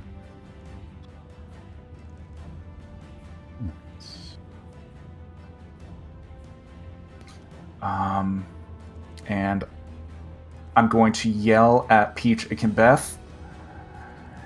I don't know if we have a choice for much longer. I don't know if this fire is going to consume this section of the room. We're going to have to jump in, I think. Just be ready to do that. And I'm going to hold my action.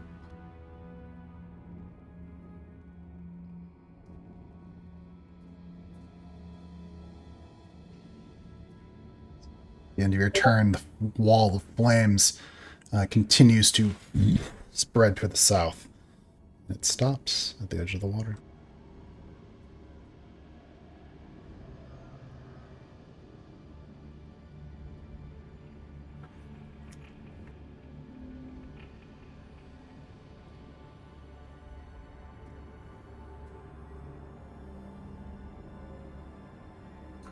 It stops at the edge of the water, furthest from us, as it should have progressed further. It seems like it should have progressed further based on how quickly it was traveling before. Yeah, it only extends another 5 feet and then stops on the northern bank of the water.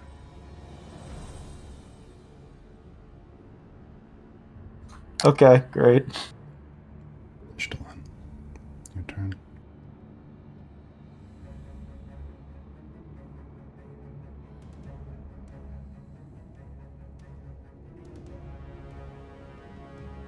She hesitates, seeing the shark just kind of goes away peacefully, and then tasting the blood that is starting to seep through the water.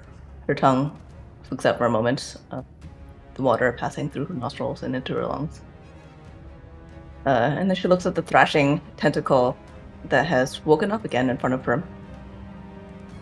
At the wall of flame that she can now see is right up against the edge, but doesn't seem to be proceeding any further.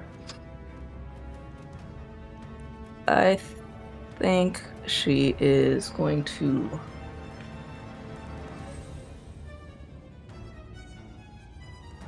disengage. And, well, I don't know that it really matters too much, honestly.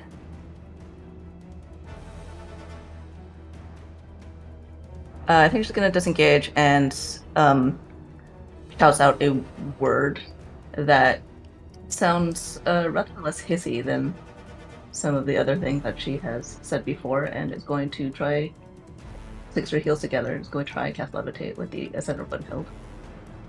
So let me do a 1d4 and see if that.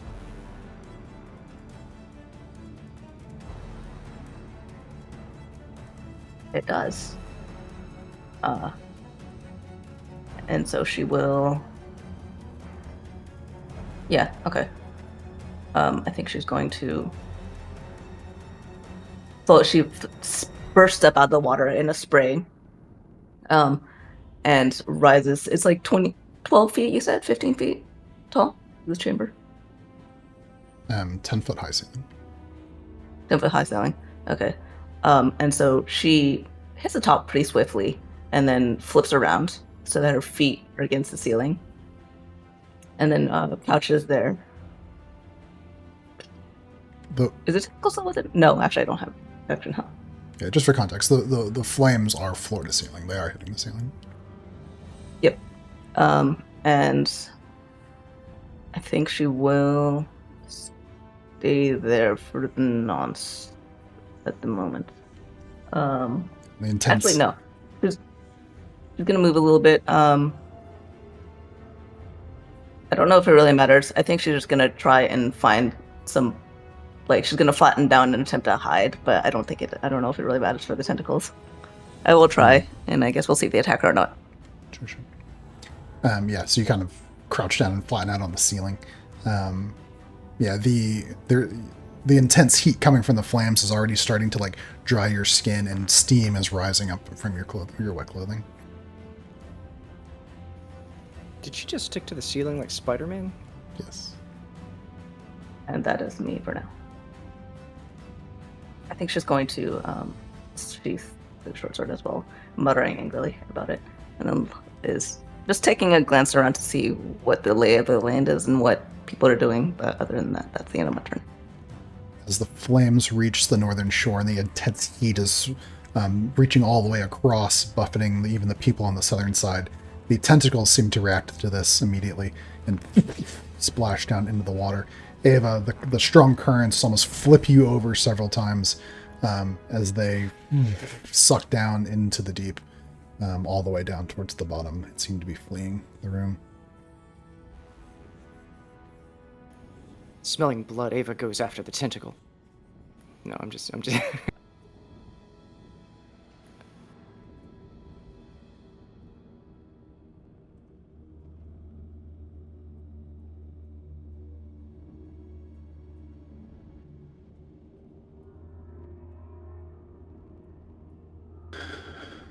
Okay, so we've left initiative.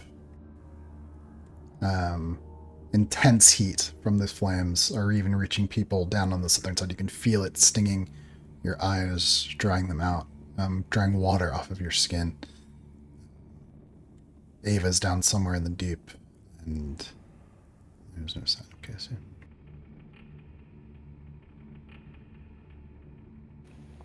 Is there anything in the water that shows like an option to potentially go north under the floor?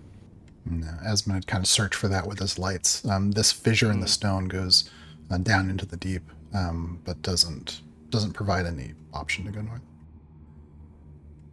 You could potentially go down through that opening that the tentacles vanish through if you want to, but that just goes down as far as you know.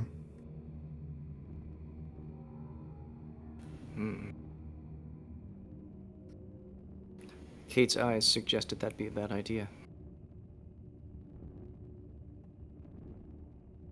You're not supposed to read my facial expressions. I mean, at this point, Esmond has stepped onto the corner of the fountain, halfway into the ravine, and is, despite the ferocity of the fire, he's yelling at the top of his lungs for trying to get any kind of reaction from him. You Peaches, piece of shit! Answer me right now! I think. Peach is Right also after- hollering. Oh, sorry, but not Go ahead. for O necessarily, but she's hollering, saying, "Ixalan, get out of the water! Get out!" She's out of the water. She doesn't know that. You're hidden too well. She thinks you're in the water. That's true, I did. I just looked like ceiling. Oh no. I think I could presume she's still in there because I didn't see her come out, but I think he uses a hand sticks out for a moment, and a spout of water, using gym water, funnels up from the ravine, the trench, and splashes over Ishtalan, and then she takes a breath, winces as it sears her lungs, says, "This might be the stupidest thing." Well, no, probably not. And then she dashes into the fire as fast as she can across the ceiling. Peach looks at Kabeth and goes, I swear our version of Ishtalan drowns. This one's gonna cremate herself. Beth just shrugs. Ishlan, you hear Peach maybe shouting as you're moving towards the flames. if you want to react to what she's saying, I'll give you a wisdom saving throw. No, I think she's focused. As Ishlan rushes into the flames, running across the ceiling, dripping in water from the reservoir, describe what all of your friends see as you, in the last moments before you vanish into the flames. So as she hits the flame, one hand is outstretched, and there is a flash of this blue-green sort of airy essence, and for a moment, the fire, as it billows over her, envelops her, and then she reappears again as it somehow gets sucked into her palms. Her palm flares red, and the scimitar held behind her burns brighter and hotter for a moment as she casts Absorb Elements. And that'll give you resistance to fire, right? Yep. And then she is gone as the hungry fire once again licks over her and envelops her. All right. So you see Ishtalan vanish into the flames, flaming sword in her hand, wreath of swirling magic trying to defend her.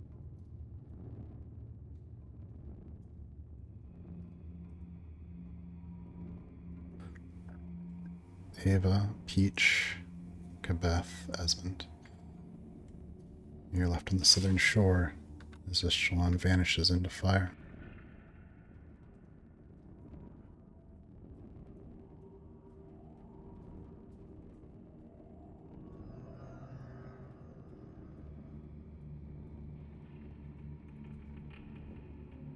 Peach is speechless. It's rare, but she is.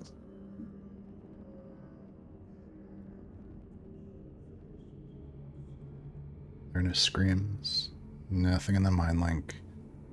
It's just silent.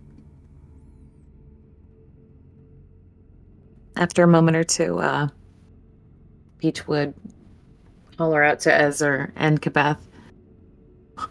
Where's Doc? Do you all see Casey? Anyone? Esmond is standing on the edge of the fountain, and he's not reacting to you. He's just staring straight into the fire for a moment. I'm going to call Zephyrus back to me. Zephyrus is flying. Yeah, you feel Zephyrus change direction. Flying back. No reaction to anyone else, though. Just waiting for Zephyrus to return. All right. Kabeth, what are you doing? Kabeth is definitely also kind of speechless and stunned. She'll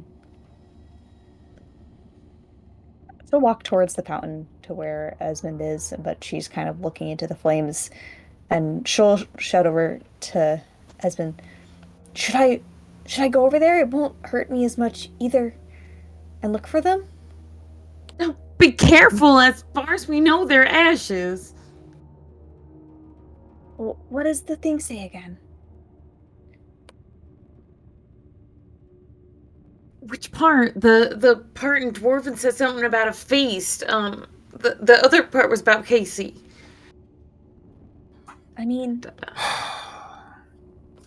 all the other puzzles had to be solved by the one person it was clearly for, and as the king of Up, this is obviously a Casey one.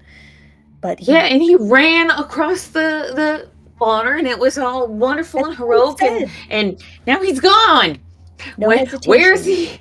No rumination, but proceed with both cunning and guile. That's what Casey does. He doesn't stop and think. He just does the thing, and usually it kind of works out for him. And I don't know why it does, but should we wait and see what happens? Rom is made for Casey, not for. I don't know. I don't know if cunning or guile or resistance to fire. I don't exactly want to follow in his footsteps if I think he might have been killed halfway. I have a thought. Has Zephyrus returned yet? Zephyr's on the way back. Ava, what are you doing, just to give you a turn? I think after having explored a bit of the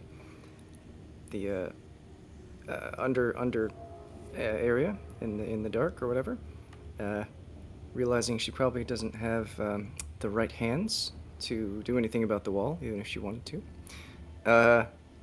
Yeah, she comes swimming back up towards the surface, and as she gets really close to the water, she's gonna swim. She's gonna try to swim very fast, and transform as she's breaching the water, so that she breaches and returns in her human form. Right beside you, a shark breaches up out of the water, jaws open straight towards you, but then it turns into... I didn't want them to see me. I'm ugly. Oh, sorry. I thought you were transforming after. No, not like this. No. Not like this. Averton, your gills are beautiful. Okay. Yeah, splashing up out of the water, landing on the stone next to you, Esmond. Ava, soaking wet. I mean, Ava, you're immediately hit again with the wall of incredible heat. It's just blowing like your cape towards the south. She tries to go to the pool of the fountain and tries to splash some of the water in the direction of the flames, just trying to see what happens. Oh, you splash in that direction, it evaporates before it even hits the wall. Not magic water. Ava, Peach would go? Where did you go, Ava? Just down for a bit. It's too deep. There's nothing, I don't think, down there. The tentacle Ixalan pulled me into. Wait, Ava, don't- can you breathe water? Have we seen you transform into anything before? No. But also, everyone can breathe water right now. Ava cast water breathing on all of us. When? Thank I God missed for that. it. Yeah, I think it was the beginning. All right, so I missed that. Peach would kind of recenter on the stone carving. All right, Kibeth, you asked me what it said, right? At times consider the top and how one might go over it, then think of the king of up, though the king does not lord over it. With all certainty, one does proceed to follow in the wake of flames, though through ash and stone the fire groans and the shadows are cast with a smile. No hesitation, no rumination. I kind of think we should run through the fire as... You guys can see on the plaque, that's not the end of the poem. What do you But mean? proceed with cunning and guile. Peach completes it.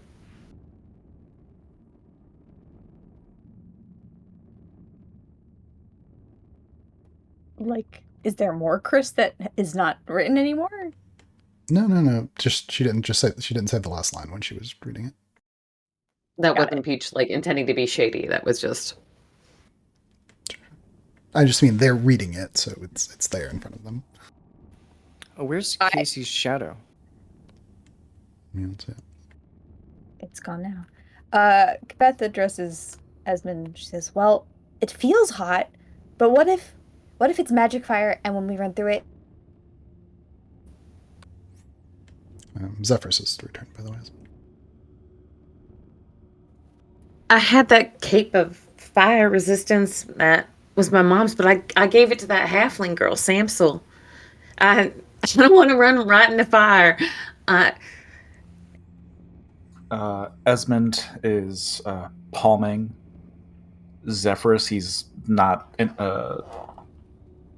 interacting with anyone else. He's giving Zephyrus some sugared water, and is just quietly mumbling to him. All right, I'm going to ask you to do something. I don't want to do it, but if this room is meant to be completed by O, or completed in a way that O would do it, then this is the only immediate test that I can think of before sending the rest of us through. Okay? I'll pop you back as soon as I know that something is wrong, though. You know that even being destroyed won't fully destroy Zephyrus, but Zephyrus can feel pain. I know.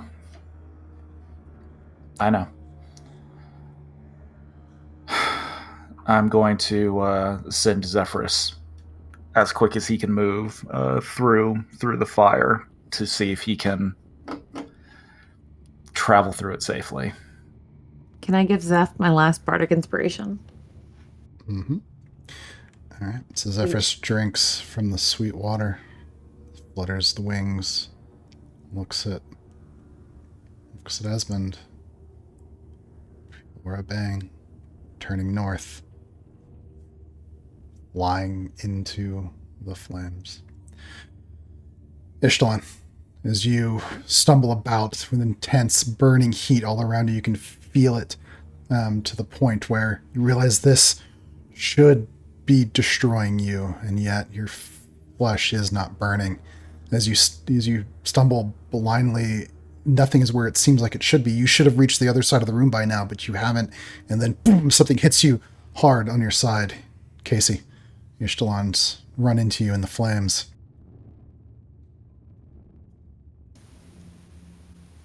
You're here. And as he looks up into her eyes, his demeanor changes almost imperceptibly. Ishtalan, what the hell took you so long? She cracks open an eye because she's been running this entire time without having them open, not wanting her eyeballs cooked. And puts in a hand to his shoulder and says, "Oh, thank fuck, it worked." Are there others with you? Wait, so is she back on the ground now? Wait, you were on the ceiling, but now you're on the ground. Yeah. Oh. Wait, And then where's Casey on the ceiling? We're not really sure. She looks around. Are they still in the middle of the flame? There's Like, flames all around. fire? There's flames all around you. You can't see the walls. You can't see anything, but just barely make out. Oh, And Are it the still others with feels you? hot. Sorry. I mean, if they're smart, they probably won't be following me. But I've never been particularly accused of being smart. So she. She looks back over her shoulder and Let's go get him then. Probably playing around with those tentacles. enjoyed the flame. They kind of went away as soon as they reached the edge of the water. Casey, Ishtalan. It seems. Oh. As you try to maneuver your way through the flames, I need you each to make DC 20 Wisdom saving throw. Wisdom or Charisma, your choice.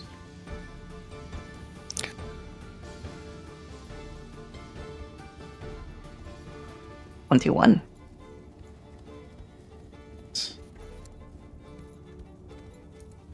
Casey.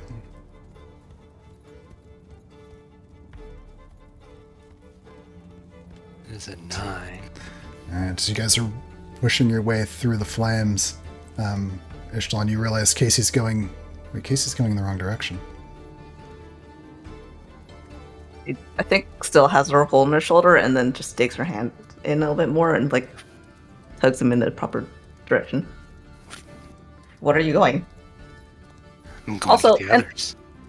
And then she stops where she is and says, "If it is a test, and the test is to follow you, is to be dumb and just to go for it, should we really be holding their hands in this way?" A grin kind of comes over Casey's face. Yeah. Yeah, let's just go to the other side. So, follow me. That you said yourself. That's Ishla turns around and goes in the opposite direction, where she thinks the other door is deeper into the temple complex. Alright. Yeah, that looks like you have your hand up. Yeah, I didn't get a chance to do this before the reveal, which undermines everything that's I'm about to do, unfortunately. But Ava is looking at the flames and the others, not hearing anything, watching as Esmond And she thinks about the fact that all of the rooms are designed for a particular person. And she sort of like thinks for a second it won't burn you because Casey just believes. You just have to believe that it's going to be fine. And she says that sort of under her breath, and she looks at the others and says a little bit louder, that's the trick. You just have to you know it won't burn you. And it won't. And she like looks at them and says, it's not going to burn you. It's not going to burn me. And she makes Doc, stop. her way that way. She goes, it's okay. You know what? It's not. No, this predilects that we trust Casey, and I do not think that I do. You don't have to trust Casey. We just have to know what Casey would do, and even the thing says to follow. For all we know, he's ashes on the other side of this trench. You're not gonna make it with that attitude, Peach. She says, doing her best attitude of Casey. She gives a wink, and then she misty steps across to the other side. Make it to where? Peach. Ava's gone. And then Zephyrus vanishes in the flames. Esmond, you've lost connection with Zephyrus. Peach, I'm resistant to fire and I'm really, really fast. What if I jump across this while holding you and then run really fast to the other side so you get there as fast as you can and then we'll heal you? You know what? Yeah, I don't trust Casey, and I don't trust this poem, and I don't trust this stupid room or any of this heroic nonsense, because things ain't been right since Salinger disappeared, but I trust you to protect me. I look at Esmond. What do you want to do? While you two were talking, after Zephyrus went in, Esmond walked back 10 feet and has something like a mixture between a grimace and a smile on his face. And he just turns to y'all and he just... That's what I would do. And Esmond's gonna run across and jump over the ravine into the fire. Also, I feel sorry for Zephyrus. You see as Esmond leaps from the stone, vanishing into the flames. I grin at Peach and I say, okay, our turn. And I hold my arms out to pick her up. Yep, Peach allows herself to be carried however is easiest for Kabeth. I scoop you up. I'm like, 1, 2, and I move back to get a running start, and then I'll leap across. Peach will very... Alden Kabeth's arms leaping clear across the trench of water, vanishing into the flames. Peach and Kabeth vanish as well. At the base of the stairs, Fane's eyes go wide. What the fuck? Forgot he was there. He's been watching this whole time. He didn't have any other commentary to add. Nothing for the technical. He did nothing. It's because he's like such an Araya freak. Araya's not here, and so he's like, well, fuck the rest of them. He's not irrational in this timeline. Casey, Shalati, as the two of you search within the flames, roll for me another wisdom or charisma saving throw. And as they're doing that, Kabeth, as you leap through on the other side, the heat is incredible. You know that the pain is going to be immeasurable, but it doesn't grow hotter. You don't feel your skin burning. It's not even as bad as when you burned your hand when in the forge. I definitely just dumped a bowl of popcorn in my lap. That's all the dogs react. Yeah, that's such a Kabeth move, though. And as you slide on your heels, boom, boom, boom, you kind of bump into Ava and Esmond on the other side. Beth, this is why you don't have unpopped popcorn in a bag. You don't need to carry that. You shouldn't, in fact. Hey, your vacuums are working. Ishtalan and Casey, so you guys maneuver your way through the flames. You've made it your way across the room to the northern side. You begin to make out the northern wall, the door that leads deeper, and close to it now, you can see that there's a faceted portion of the door that can be depressed. Makes a little flourishing gesture and says, I believe this is your room, if the roll's alright. And then she grins and says, but also fuck the rolls, and so she's gonna just slap the depression. Casey will grin back as she does it. Ishtalan presses the door.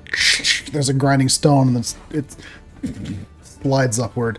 The flames from the floor go out, and all of you had found yourselves disoriented, kind of lost within the fire, as though nothing was where it was supposed to be. As you walked, you should have reached a wall by now, but there's nothing there. Or turning around, you should have reached the water again, but nothing there. But as the flames vanish, you find yourself just standing in the cafeteria.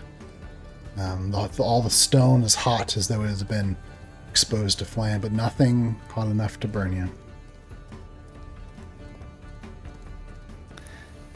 Casey's grinning on the far side of the room at the door with Ishtalan. You guys made it in. Nice. Then. For the second time. Esmond, you reestablish your link with Zephyrus. Peach, still in Kabeth's arms, kind of hollers at Casey and said, you could have told us somehow that this was not, I don't know, real fire or something. You can talk to us in our own heads. We all make our own path. It was your choice. Peach kind of scrambles down from Kabeth. But what took you guys so long? As he turns to go out the door.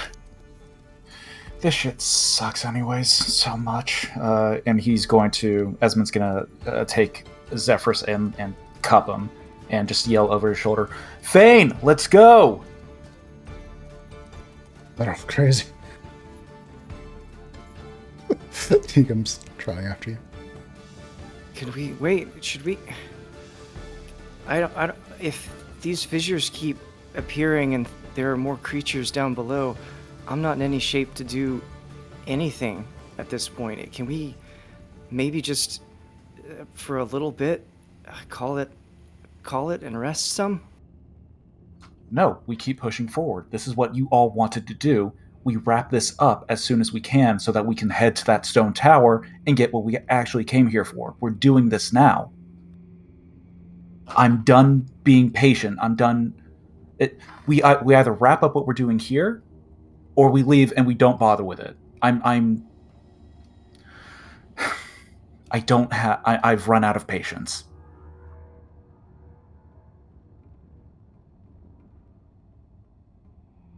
There's no way I'm not seeing what's at the end of this.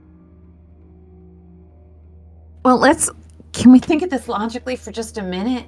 Who all is left? I haven't seen Sifrid in what feels like days. Is there going to be a Sifrid door that we then can't get through? Is there... What even is there left? Doc, right? Yeah, you guys, yeah. So remember, your core memories at this point, you retain them. Like, so you remember your true past. When like the reality is shifted and someone's missing, it's like a dream, right? That you're remembering after you wake up. You know that it's not real, or you know that it's different. With the exception of Salinger, right? So only Peach remembers who Salinger was.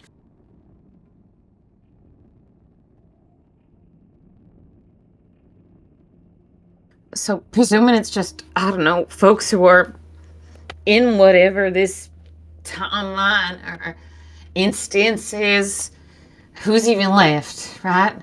I had one, Ez had one, Kabeth had one. Ixalan, did you do one when I was disappeared one day? Doc, have you? No, I haven't done one. Ixalan, did you do one yet? I do not think this is for me. I mean, this ain't for you. I think I'm gonna call it. I think we should rest before we go all the way down. And if these rooms are for each of us, and one of them is supposed to be for me, I'm not going down. Even if we complete this, we get to the bottom and we finish whatever's here, we're not gonna be in any shape to move on. We're gonna still have to get ready to go to the tower, right? And we're not leaving immediately after this and trekking towards whatever's there. I agree Even with if we Doc, left and now, we would still have to rest before going to the tower as it is. So if we can rest here, I feel like I can make it comfortable enough for us to get like a real, true good night's rest and be kind of protected at least a little. I can make it feel homier here. We don't have to go back out through the whole cave system of it all. We can just pause here if we need to sleep.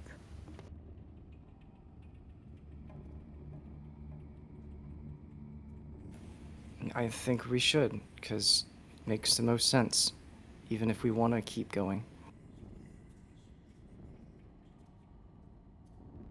What do you think, Casey?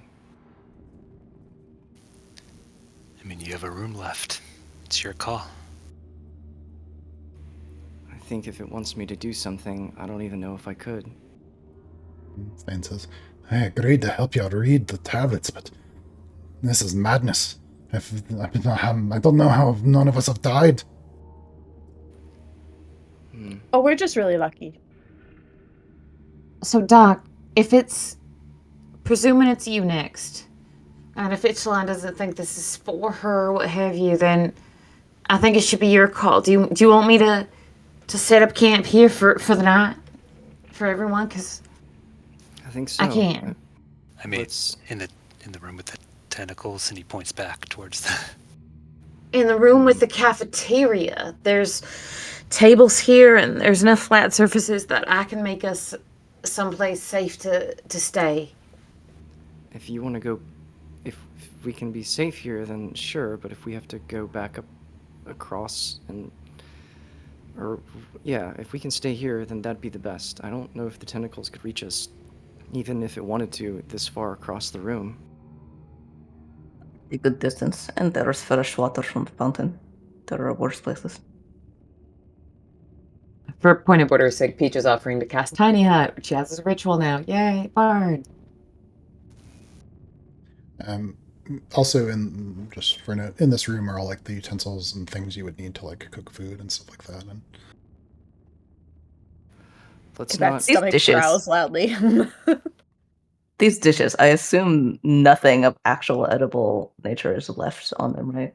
no, there's no Everything's food. well done. Yeah. There's no food, but there are the utensils that you would need if you wanted to like cook. We split the difference. We get some rest and try to get some information about whatever we can. Like you can get some information for a few hours from whatever sources they have here. What we probably should have done before we started any of this to begin with, and what you probably want to do before we left. I would think. I mean, this is the place closest to the tower, and if anyone's going to know anything about it, they might be here. And unlike this time where we just kind of stumbled through it, maybe we could be better prepared. Maybe. Better We don't. prepared. We've been doing great. Well, Hang on. We don't even know that there's a tower in this version of the world. We're in a different version of the world. We're not. We are not in another reality. We are still in our own home reality. Says you. Yes, Peach, says me. I understand what's happening here. No one else does. Don't question me on that. I'm the only one who remembers somebody who we've known since childhood. So you tell me whose memory's right and who's wrong, because one of us is incorrect. I said to you before, I don't disbelieve you. I do not think that you're incorrect. Something has happened that I don't understand. Yes, no one here understands. I'm the closest one to it. I know what's happening better than anyone else does. All right? Well, could you enlighten us? Because I don't understand how there could be a lore about Yeah, us well, in a place. I don't know. I don't know I'm how. with you, Beth. I don't know how there's lore about us. I don't. Fane kind of says, are you sure this is about you? Are you really... I mean, how could you be people from long ago?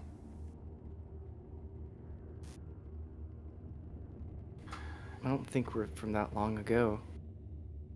I mean, look at the tablets.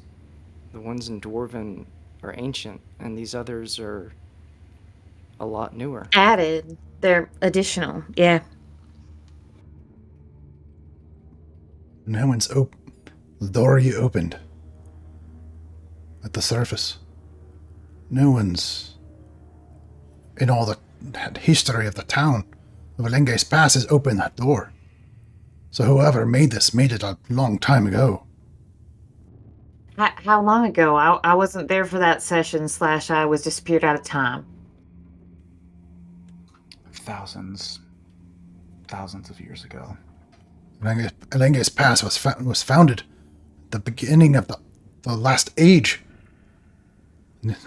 Well, an aeon ago. the fabric of reality is unraveling, so it's not really that big of a stretch to think that the fabric of time has also had some holes punched in it. That's fine. Apparently, Esmond has a handle on it all. We can just trust him.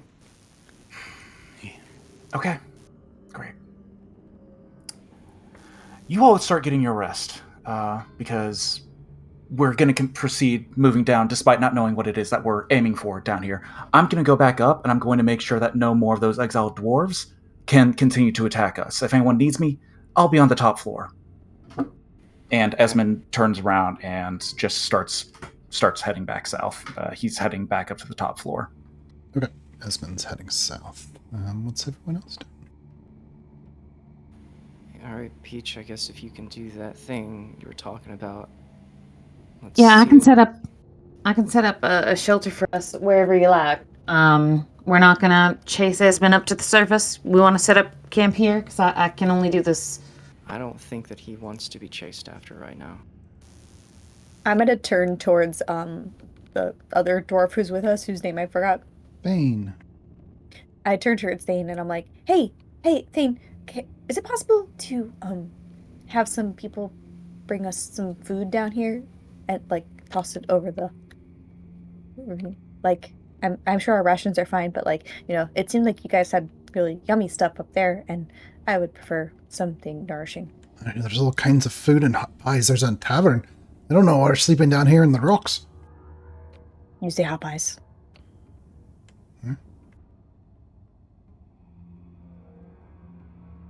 I mean, you guys, does it make sense to go up to where they have hot pies and comfy beds and spend the night and then come back down? That's what I'm half suggestion. I mean, if we'll even be let back in though, who's to say that White Pudding from earlier will take kindly to visitors reappearing, even if we are some kind of fabled heroes? Good point. Thane, can they bring us hot pies? You could have food brought down, but this is the most dangerous place I've ever seen in my life. I don't understand why you're sleeping here, but if you want me to bring you, I'll bring you a buffet of food.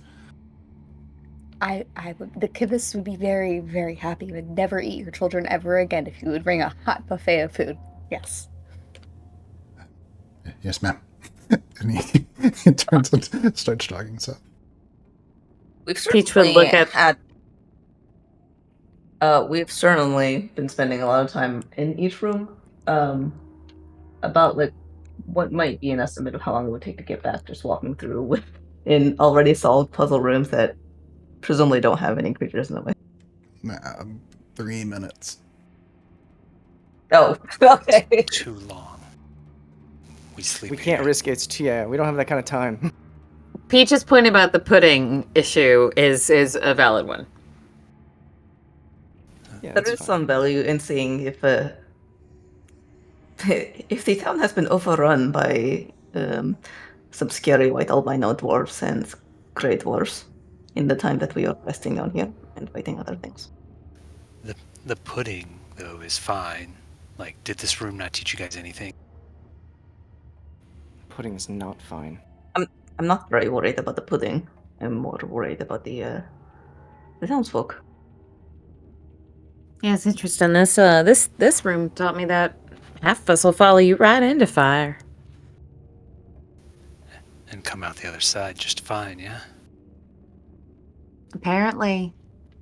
Tell that And to Peach my will start to hoof. do like a circle around the room. She's pulled her hurdy-gurdy out of her bag that holds everything, and it's slung across her front on a kind of guitar type strap, and she's doing a little bit of percussion on the side of the instrument while she does like a low hum and starts to sing a song that reminds you of the Wanderlust as she breaks off the conversation with Casey and starts to do a circle around the room, or around a 10-foot square, however big Tiny Hat is. I think not knowing what she's doing, or not realizing what being outside of the circle would mean, certainly, Ishtalan looks over her shoulder at the open door, and then at a moment when nobody's looking, she's going to try and time her movement to slip away and take a peek at the next room. I feel like that'd be really hard. We're all standing here in a group, like 10 That's- feet from that's fair. each other. I will. That's like a cartoon back away. I will say the actual stealth would be impossible if the circumstance doesn't change, but you are waiting for an opportunity. Yeah. I mean, I think Ishala, are you trying to sneak away from us? Is that what you're... just taking a peek. Why are you looking so Let's see what shifty? the next one is. What's happening over there? Sprints. Not doing anything. Throws down a dust bomb. Block of wood. Just a clump of wood hits the ground. All right. Okay. So as you guys going off to do your things, Fane's trying to get food. Esmond's heading up to towards the surface. Some people are setting up. Ishtalan is eyeing this northern door. Let's take a 5-minute break right here. Huzzah. I just Esmond, as you ascend the stairs up into the Chamber of Laws, you see that the room already has dwarven soldiers in it along with the mayor. You can see that he's wide-eyed, studying the interior reliefs. And as you come up the stairs, he spins around towards you. You! What's going on? Honestly, a phenomenal question. Be more specific. What are you wanting to know exactly? You're going deeper down into this place. What have you seen? More rooms, not entirely dissimilar to this one, in that they also feature riddles and seem to have some kind of mechanical nature about them that require us to solve a puzzle of some kind to open the door beyond and advance further down. But this place, accent's drifting. Anyway, sorry. Hey, this place, this is like the stories Mayhold's told of a place long ago before the town where we'd Do you have any Within- books within the mountain. Do you have any books on this place? no stories in stone. Our knowledge is passed down through statue and fire and shadow. Is there another shadow play that you could take me to that details the story of what came before this town? Hey, you've seen it. You've seen people emerging from the deep into our world, and where all the sun was new. Yeah, I did. Yeah. Well, that's what's happening. I don't think that I don't know what we're doing. We're aiming to get to the end of it, I guess. To what end? I'm not really sure, but that is the current goal for us. But if you've been making your way deeper, if it's really true, this place is answering to your call. It's really for you. No, just I,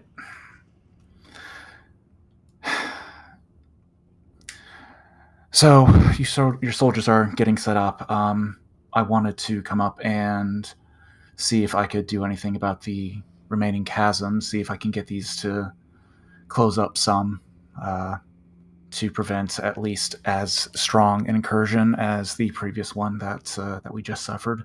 Have you such power to close the stone? Not close it, but certainly block it, make it difficult for more to come through. Any help would be great. Your physiker told us of those who had perished in the battle. We've but a dozen soldiers left. We cannot defend against another incursion. That's fine.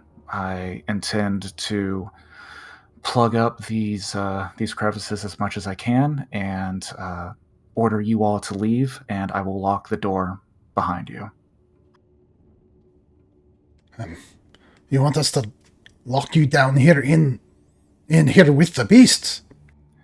No, I will lock us in here with the beast, yes. You don't need supplies. We'll go bring some food and drink. I have a friend that would greatly appreciate that, actually, so if you wouldn't mind, that would be very kind of you. No, just brave of you to do such to protect the town. And you see Fane coming up the stairs, and they exchange a bit of Dwarven. And you will go bring supplies down, and then if you can make the doorway safe again, keep whatever's down here. You have my word that I will do what I can to prevent anything else from coming to the surface. There's one more thing. I don't understand. This is a temple of Brunhilde. There's nothing down here about Brunhilde. Yeah, there's a lot of things that don't make a lot of sense at the moment. I'm doing what I can to piece it all together myself, unfortunately. Hey. Well, let's be quick in making safe the door, and we'll get the supplies ready. We'll head back up. Men with me. And he turns, and they start heading north. Well, no, south. Great. And then I believe that there were 3-4 cracks in the room along the walls where the exiled dwarves had come through. Not in this chamber, but like two chamber. No, the next chamber. The chamber where Kibeth's puzzle was solved. That one. It was the one I was aiming for. Yes. So I will follow along after them, and I will cast Shatter. I will investigate the chasms, and I want to cast Shatter on the most susceptible place to do the most damage, to try and collapse those holes together as much as possible while avoiding additional damage to either the surface or the remaining chamber. Okay. Yeah, I see your intention. Okay, yeah, so the mayor and some of the other dwarven soldiers, along with Fane, start heading south, kind of up the stairs. You going with them. They move on when you reach that chamber, continue up to the surface, leaving you alone in that room. If I remember correctly, no one else was following Esmond up, right? Everyone was okay. I don't believe so. Yeah. Just Thane. Yeah. Fane's gone with the mayor to get supplies. Yeah. So in that room, you see that all the corpses of all the exiles and the Duergar and the dwarven guards are all gone. You see that there are mounds of dirt with flowers growing from them. You don't see any sign of the white pudding itself. but you do see the fissures in the walls where the white pudding and the undead soldiers had gone into the deep caverns. The room is really quiet, but you do hear wind from the southern doorway that leads up to the surface. Yeah. Seeing the piles of dirt, the corpse piles, Esmond will actually just kind of, oh, Doc, I'm sorry. Oh man. God. Okay. Carefully winding around those so as to not disturb the dirt. Esmond will go to each fissure and take some time to investigate or study them to determine the best place to center a shatter spell. And I should have enough spell slots to do that for all 4 fissures. Okay. Yeah, it will take 4 castings of shatter, but you feel confident that you could bring down the stone and seal those passages. I will burn. I will do 2 at 2nd level, 1 at 3rd, and 1 at 4th. All right, sounds good. So, just tell us the story as Esmond casts the first of those shatter spells, and we'll just have you describe one. So it takes some time to study the first fissure to get an idea of like where the best place to either center or to center the spell to either like for the edge of the blast to bring down certain rocks, or if it would be better placed if it was further into the actual ravine itself or the fissure itself. So he spends 5-10 minutes on that, but upon finishing studying the first fissure, he draws his wand out and, drawing a circle, what appears to be like glass almost seems to appear out of nowhere at the point that he chooses, as the air in the vicinity of where he's casting shatter begins to crack and discombobulate, and as the cracks spread further and further quickly, they all collapse in on themselves before erupting into the shatter spell, bringing down all the rubble into that fissure. And then once he has the understanding of that initial fissure, he more confidently moves on to the remaining 3. And then I'm also going to lock the door that leads to the temple, to the town, but only after all food supplies, all that has been delivered, and all the townspeople have left the space as well. Okay, so you're not doing that yet, but you're planning on doing that. Okay, sounds good. Yes. All right, yeah. Even though those down below in the lower chamber, you feel the ground tremble a bit. Not as strong as an earthquake, but just a rumble in your feet, and you hear the blasts echoing throughout the stone, quite audible within these tight confines, as the 4 shatter spells, boom, boom, boom, boom, go off one after another. Some bit of dust kind of drip, falls down from the ceiling, but not enough to where it damages the room or anything like that. It's not too long after that there are dwarves coming down the stairs with barrels and buckets, baskets, kind of food, things like that. They begin to march down, and Fane approaches where you are, Esmond, in this room.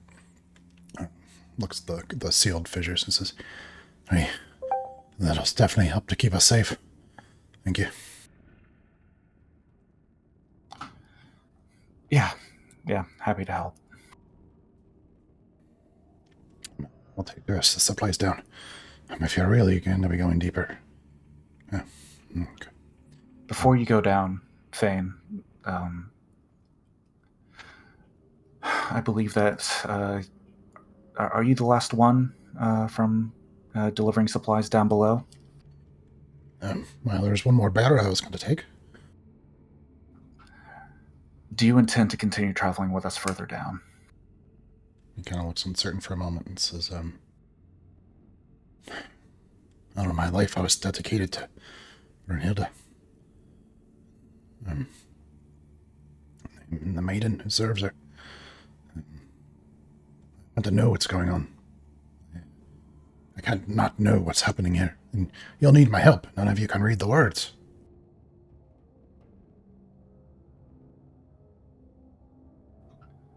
If you're the last one, I will be locking the door behind you so that no one else can enter this temple until my choosing. You understand?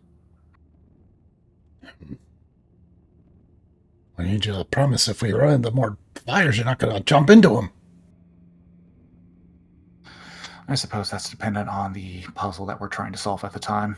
But you have my word that I won't jump into any more fires at the very least. Without running it by you, I suppose. Just, let's not be careless. But yes, I'll be going with you. You'll need me. You're a brave and stupid man. I was in a room where literally everyone jumped into a wall of fire except for me. Even the bird. And there was a shark, I think, did it too. No, the shark didn't jump into fire. I think you're misremembering. Well, it's close enough. You head down. I'm going to go speak with the mayor one last time, and then I'm going to lock this temple behind us. Just in case I need to say a few things to people above him. But I'll be right back with another barrel. Go. And he goes back up the stairs. And meanwhile, down below in the cafeteria. Let's call it the tavern, in the stone tavern. The dining cave. In the space that's there, it has subtly and slowly, but kind of effectively turned into kind of a simulacra of the Wanderlust itself. Not any of the back rooms or places where you may have slept on a night where you had too much ale or stayed too late hanging out with Peach, but the main dining room area. And it's warm and it kind of smells like meat pies somehow. And you kind of get the background feeling of that there's a pot of stew just beyond, even though that's impossible. But there's some smell you get on the air. And Peach has cast Tiny Hut to make the Wandering Wanderlust, the mini version of the Wanderlust that she can make with Tiny Hut. Amazing. Have I sneaked away in this casting down? Okay. I don't know if you're going to be able to actually sneak away, but you could just go. They can't stop you. That's what Doc says. You. She's like, you can just go. We're not stopping. She just keeps like walking backward one slow step at a time. Can I roll Excellent. against it to see if I notice her? Excellent. Esmond left and it was okay. Nobody's bothered by you leaving. Actually, we'll do this. We'll do this. I am bothered. We're going to do this. There is not an opportunity for stealth, but there is an opportunity for deception. So if you want to try to wait for the perfect opportunity when your friends are distracted, they're tying their shoes, they're doing something, and you want to use that understanding to just leave then, we'll let you do that. There just is not a physical opportunity for stealth. It might just be like... I would recommend just chucking a pen down that doorway and be like, oh, I dropped my pen. Let me go get it. I think she might just say, ugh, I've been in too much water. I need to let them go. And then she's going to go take care of nature. Or that is her excuse anyway. Okay. Is she going through the door that we haven't been through? Mm-hmm. Are these some, like, mushrooms over here? Like a barrel or something? Yeah, there's like mushrooms over there. There's How big are they? Oh, quite big. Big is almost Okay. 6 feet diameter. Yeah, Oh, she's gonna. Those are pots. That's a mushroom. Oh, okay. Yeah. Well, she's gonna basically try and duck behind something that looks like it is big enough to hide her, and then when they're not looking, to make a run for it. I would like to try to see Yeah. if she goes through the door. Well, I guess what I'm saying is the parameters necessary for stealth do not exist in this situation, but deception you could. Yep. Real quick, does sort of Simeon, Kate, does Peach know that if she casts the spell and people aren't present, they cannot come into it? I thought I could cast it with 10 folks in mind. They have to Yeah. be in there for the duration of Well, the cast, or they so- can't enter. That depends Nah, on then if- fuck everybody who's not in it right now. In the previous iteration of the campaign, Chris did change the rules to make it so that we could keep 10 people in mind. The question is, are you holding true to that change? That's true. As long as it doesn't ever get exploited in some combat in some way, I'm fine with being looser about it for convenience. I Yeah. can't. What about if chemical the contagious. caveat is that Peach stays in it? She has to stay in it for it to work. What I'm saying is this: if at some point people start exploiting the looseness of this for purposes of combat, we will go back to the regular rule. Okay, thank you. That's very fair. Somehow it works. And all of you are kept in mind and can wander freely in and out of the Wandering Wanderlust. Ava's gonna wait in line behind the giant mushroom for her turn to go in. No, I'm just kidding. All right. So, Starts knocking on it. Hey, are you done? Are you done? Everything okay in there? if for some reason someone is trying to, they're suspicious of Ishtalan, you can roll insight. Wait, There's no hold on. actual. I mean, there's no actual reason for I Ishalon have to be sneaky about advantage on this. insight. She just likes it. So I rolled a 15. All right. Well, yeah. At some point, Kabath, there was a good-looking snack. One of the doors brought down. Ooh, that one's got extra crust. When you look back, yeah. Wasn't Ishtalan here?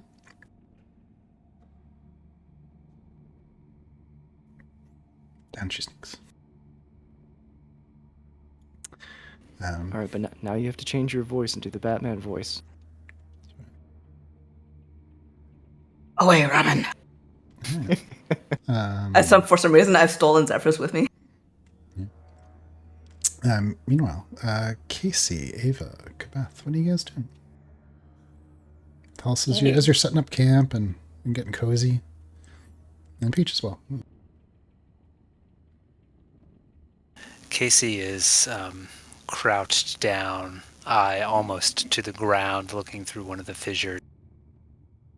It's a bit of a shame that it didn't actually, hurt anything. Did you see the size of the flames? He looks back at everyone that's still there. It filled the whole room. There's got to be a way for me to do that. She's responding like a parent that's heard this, where you're nodding and saying, "Oh yeah, uh-huh." I mean, what's the point of filling a room with fire if it doesn't do what fire does? Mm-hmm. Yeah, definitely. It should be fiery. Beth comes by and puts 2 meat pies in each of your she forces one into each of your hands. Even if they're absurdly large, you each get one in each hand. She says, "I've had 6 already. They're really good."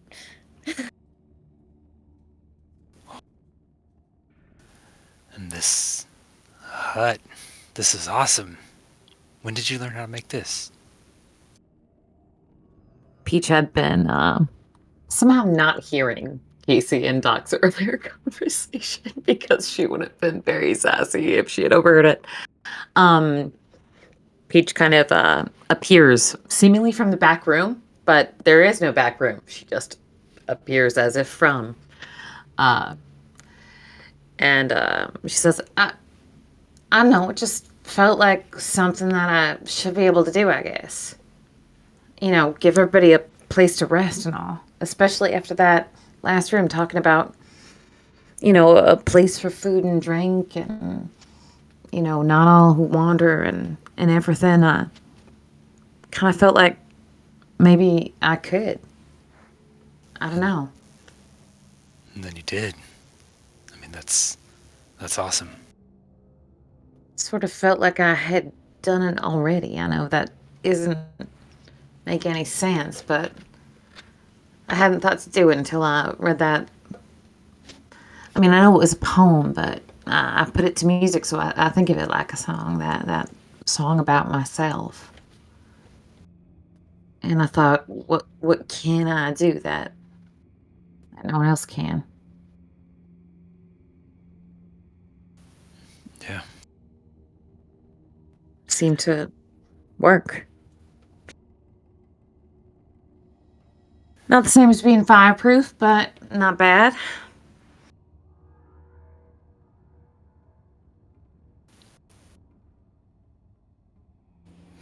Yeah, it's great.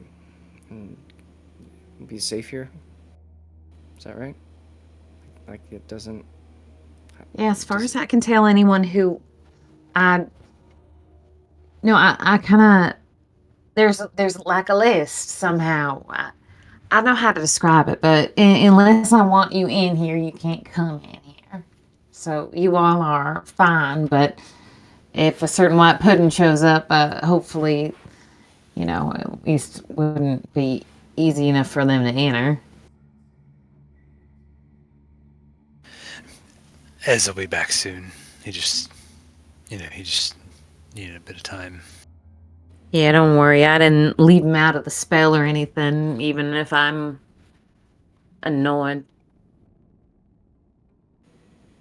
Yeah, when you mentioned the white pudding, Ava sort of not stops what she's doing for just a second, kind of like being reminded of something she was trying not to think about, and nods her head, and then just sort of goes about getting ready to rest, like making a small space, and then lays down, sort of like on her side, basically, just trying to looking away from other people.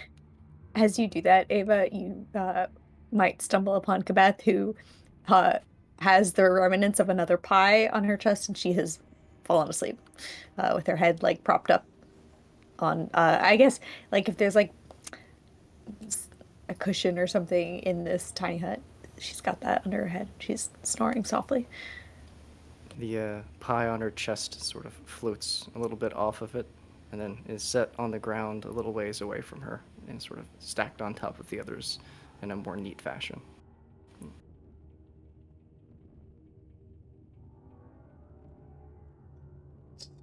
Up above near the surface, Esmond, you can hear that the wind has picked up quite a bit, and Fane comes down the stairs with two large barrels under each of his arms. Nah, this is all right. All right, I've said my piece to those, so I need to, and I've got enough whiskey here to last a wee bit. All right.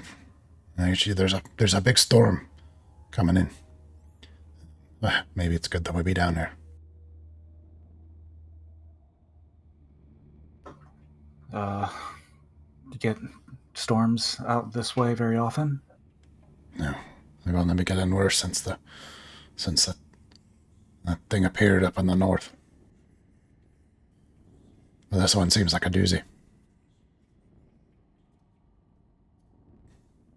And this is in line with what you experienced at Shepherdson.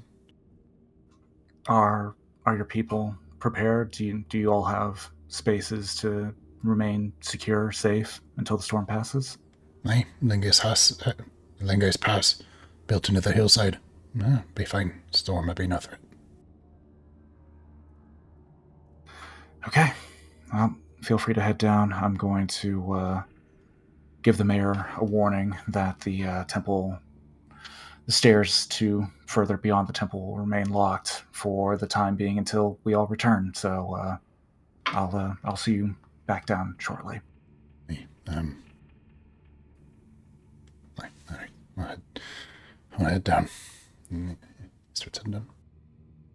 And I'm going to go find the mayor and just give him a brief rundown.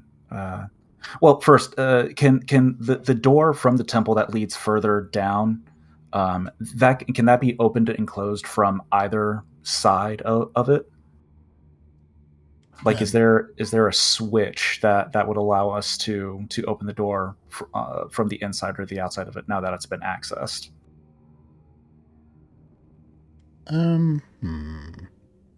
Yeah, as you move up to investigate that very first door, the one that was Araya's puzzle. Yeah, a couple things actually. Yeah, as you move up those stairs from Kabeth's room to where Araya's, the facade of the temple was, where Araya's statue is there.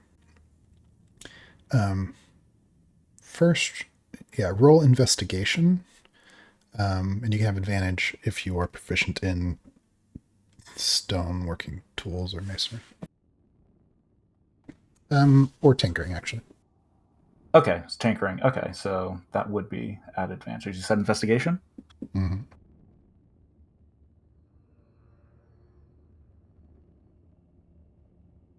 That'll be a 31. Okay. You realize there must be mechanisms to control the door, but you would have to some way get through at least like the surface portion of stone to access that. Otherwise, just like there's not like a lever that closes it.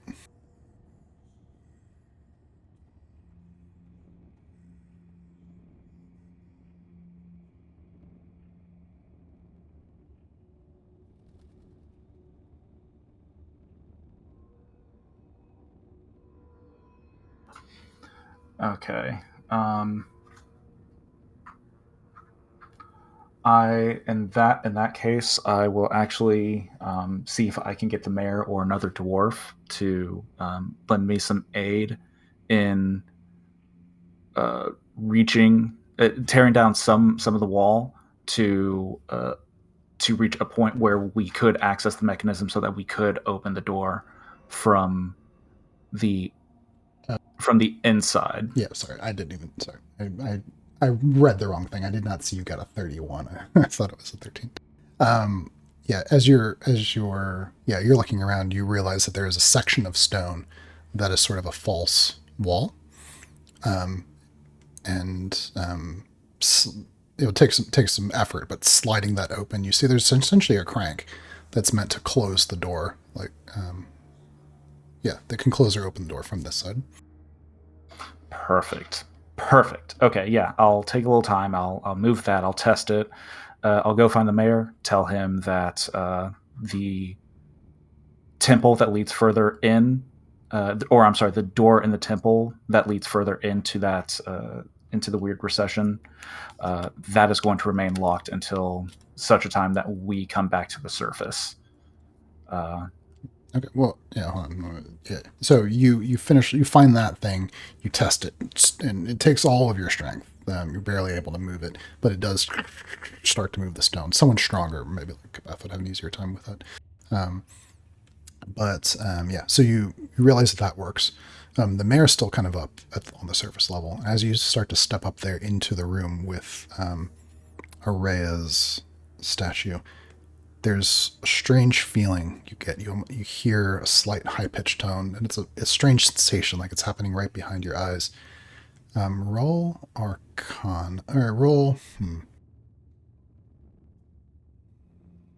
Perception. Advantage if you are proficient in Arcana. This will be at advantage then.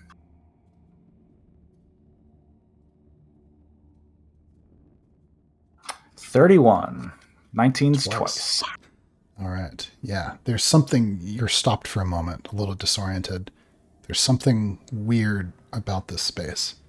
And you sense an unusual, it's like almost like a distortion in this room. It's not a distortion that you see with your eyes. It's a distortion that you're kind of feeling with your sense of what is real. And you realize with that 31, this puzzle was for Araya, The door is open, which means it was solved. You remember Araya opening this puzzle, but you also remember as a false memory Araya never leaving the temple, not coming with you to be here. A paradox has been created, and you can feel it.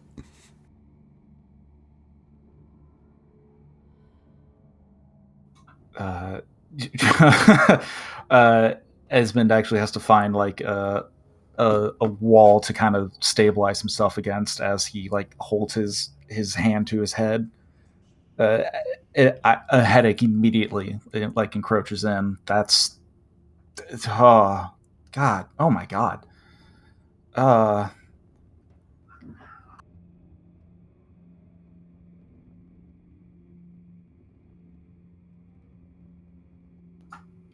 um, what?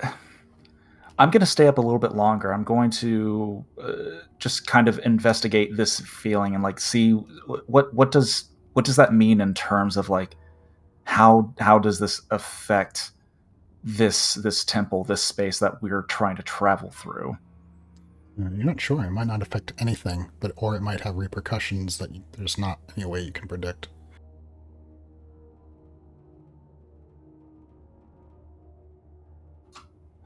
Awesome. This is. Okay.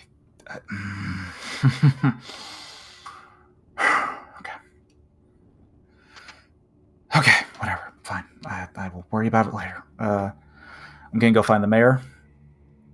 Yeah, and he's pretty much right outside as you step out, and he looks over at you. Oh, all the supplies should be in there. They are, thank you. Fane will be with us for the remainder of our time down there until we can reach wherever it is that we're heading towards. I wanted to come up and let you know that this door behind us is going to be locked. It will be inaccessible. You will not be able to open it until such a time that our group returns to the surface. I see.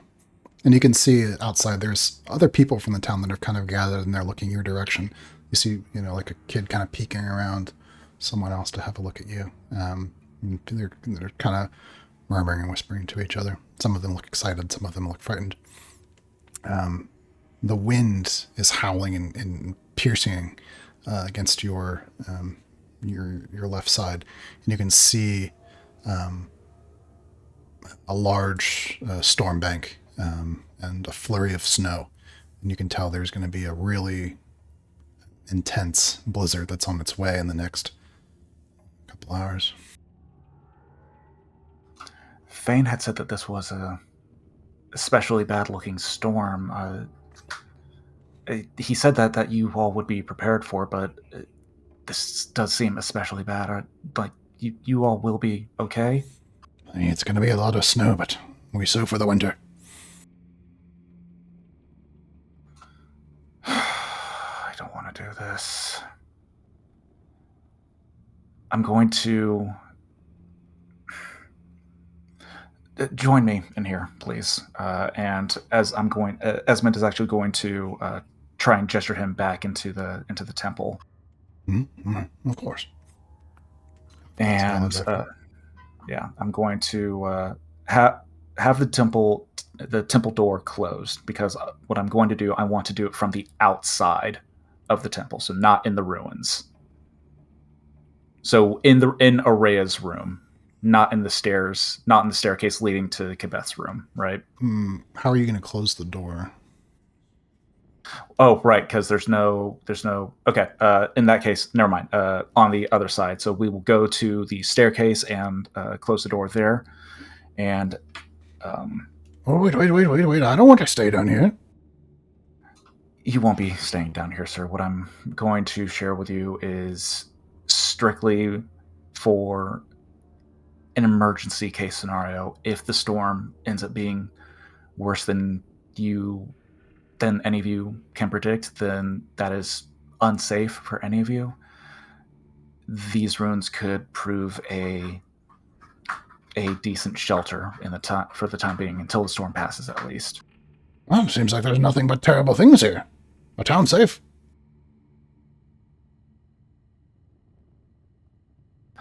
You're not wrong. I've done what I can to make at least this initial floor as safe as possible, and it is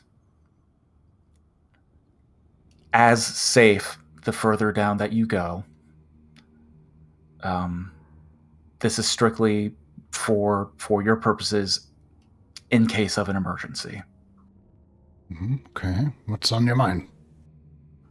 Esmond is going to close the door, and reaching into his bag, he's going to pull out a pouch that, when he dips his fingers into it, his fingers come back out with like a gold glitter almost on them, and he's going to go through the process of drawing a magic circle with this gold glitter. Excuse me. And upon completion of drawing the circle, he is going to hold his wand in the center of it, and he's going to tap on the circle 3 times before it begins to glow brightly and then fade almost instantly. And I've casted Arcane Lock on this door. Okay. And the mayor's kind of, his eyes widen. Well, what have you done? I have hopefully casted a spell that will prevent this anyone that I have not designated from being able to come through this door. So on your end, at least, you will need to complete the puzzle like Araya had to access the door, but unless you are standing on the other side of it, it will not open. Similarly, if none of us are standing on this side of the door, when somebody tries to tries to use this crank to open it, no one will be able to open it. It will remain shut unless those that I have designated are within the vicinity. I think I understand. So, if we need to get in, I just need to be nearby when it opens. If you all need to get in, whoever you designate to complete the puzzle to open this door, they need to do that while you stand within 5 feet of this door. Otherwise, no one will be able to open it. I see. Okay. All right. And Esmond will open the door back up. Remember, this is strictly emergency only. I just be safe, I suppose. Otherwise, we will see you hopefully tomorrow. Aye. Be safe and be safe. And, Shadow and Stone and lock the wounds of the maiden. We'll watch over you. That's all. Yeah, okay, thanks. Esmond's going to close the door, make sure that the spell's intact, and return to join everyone else. Yeah, by the time you get the doors cranked close, your arms are burning and kind of noodly. But you head down. Doesn't take a lot. Does not take a lot. Yeah, you head back down to the deep. Let's see. So,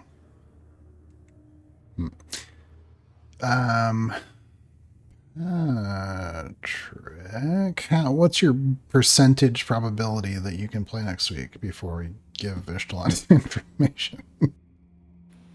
Oh.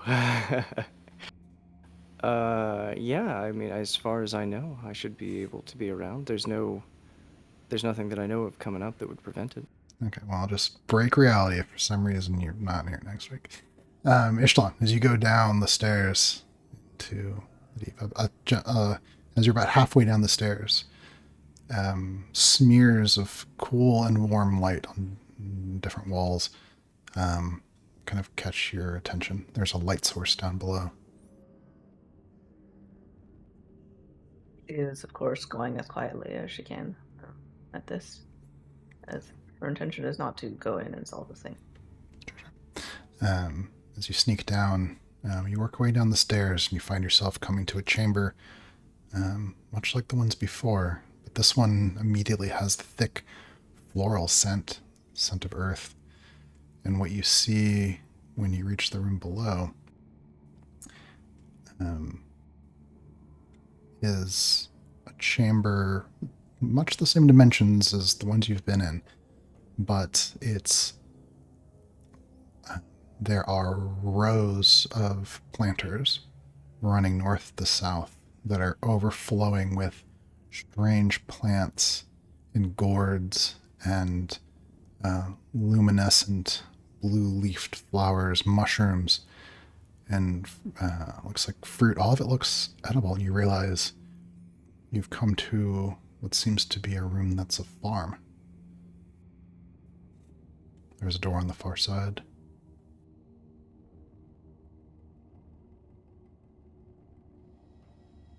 Is there a plaque with common within the site if she doesn't step into the room? You can see a plaque all the way across the room on the northern side.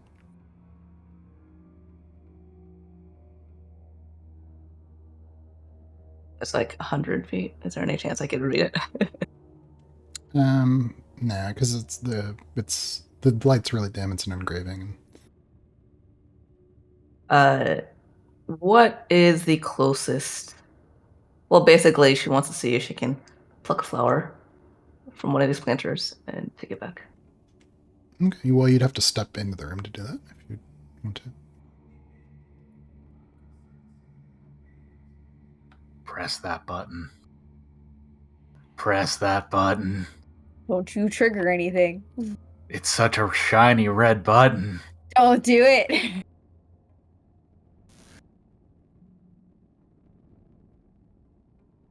She's gonna inspect all the angles, like the entryway essentially, and then the path immediately to the nearest planter. And then if basically she's trying to see or sense or use whatever senses she can to see if there's any sort of trap or trigger. Okay. Yeah.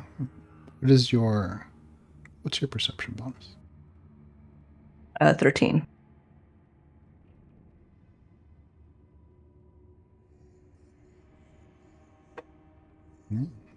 Nothing looks trapped.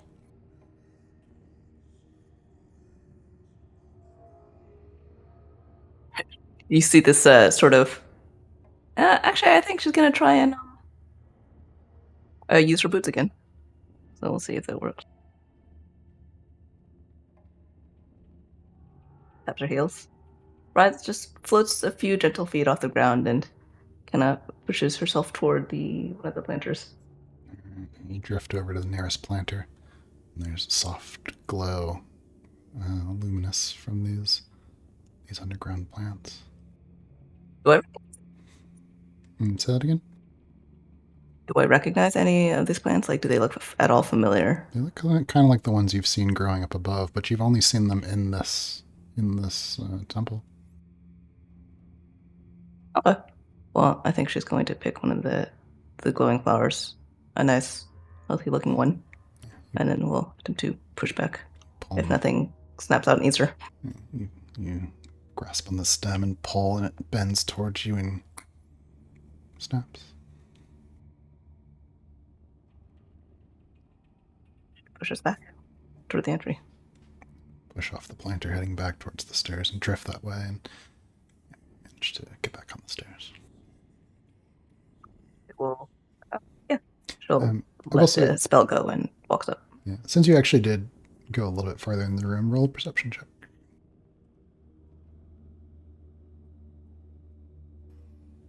Yeah. 32. You actually can make out the plaque on the other side.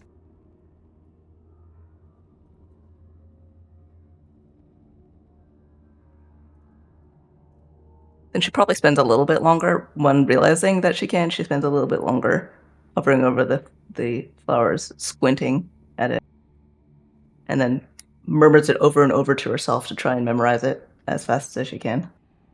Mm-hmm.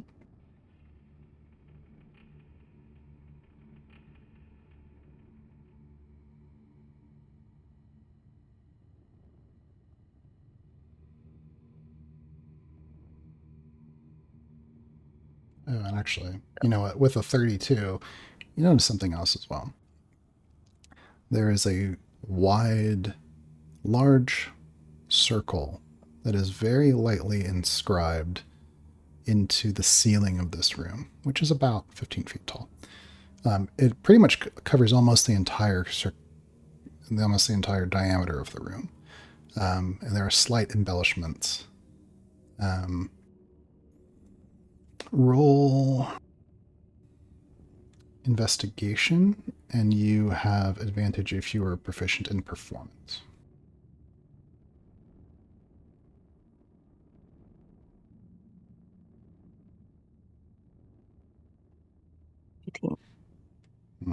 Yeah. It seems to be, you're not really sure, but almost a perfect circle. The entire ceiling, almost as wide as the entire room.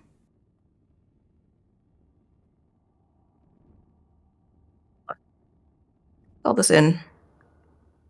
Just nods to herself, a little bit satisfied, and heads back. Okay. Flower, tucking the flower behind her ear for a moment. For the As Echelon gets back up, reaches the others, what does she see? What are you guys doing? Sleeping, which is what I think I need to do in real life very soon, Chris. Mm-hmm, mm-hmm. And what's everyone else Yeah, doing? Ixalan would be included in the spell to create the Wandering Wanderlust. So if it's okay with the DM, she wouldn't really see much from the outside, just an opaque dome, but she would smell what smelled a lot like baking fish pie. Mm-hmm.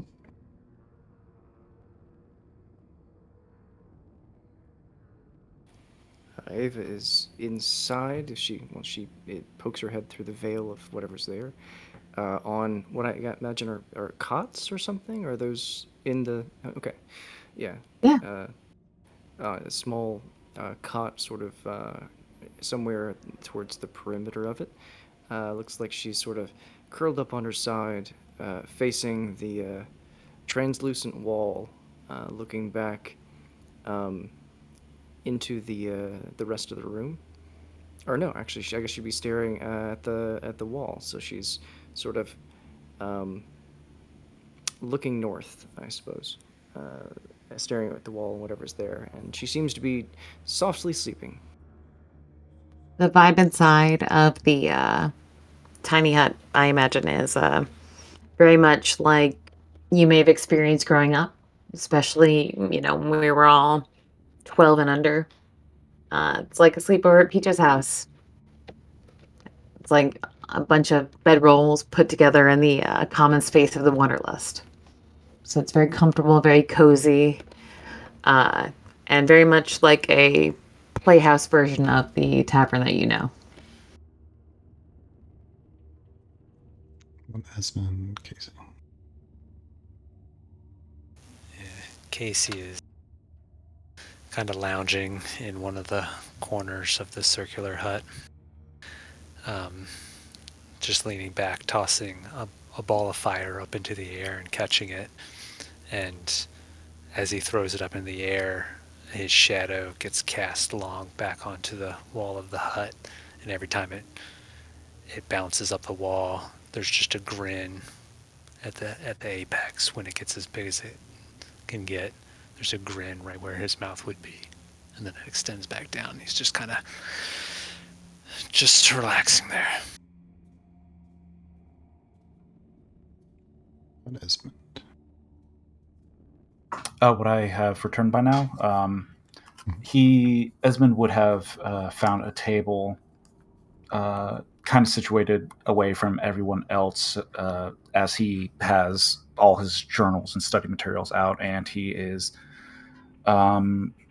studying what was it?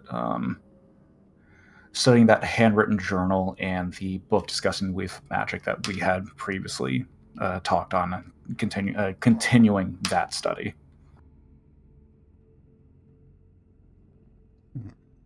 And Ishtalan, as you come back up the stairs, what do they see?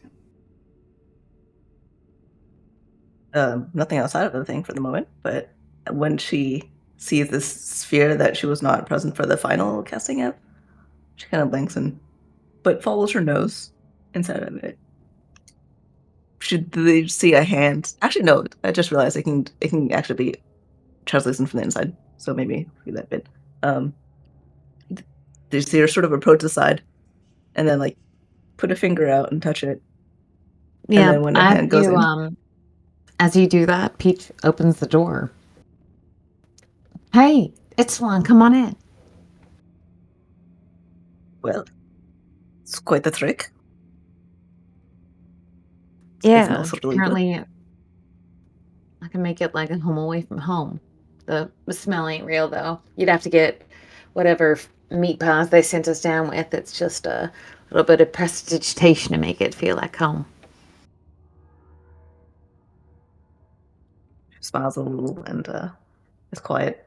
There's a new flower over her ear, which she was not carrying before. It's glowing lightly. It looks like one of the. There's probably similar plants here, honestly. Mm-hmm. And then looks around and says, "Where's there she is." Frowns for a moment as she sees that she's sleeping, and then just heads over, takes the flower out, puts it down next to her, and then goes over to Esmond and says, "I think you have the best memory, and there's no way I'm going to be able to remember. Well, I don't know if there's really any point in you hearing it, now that I think, and also, it doesn't seem like there's any particular thing stopping it, so maybe there isn't really a point to be blurting it out right now if Ava isn't even awake."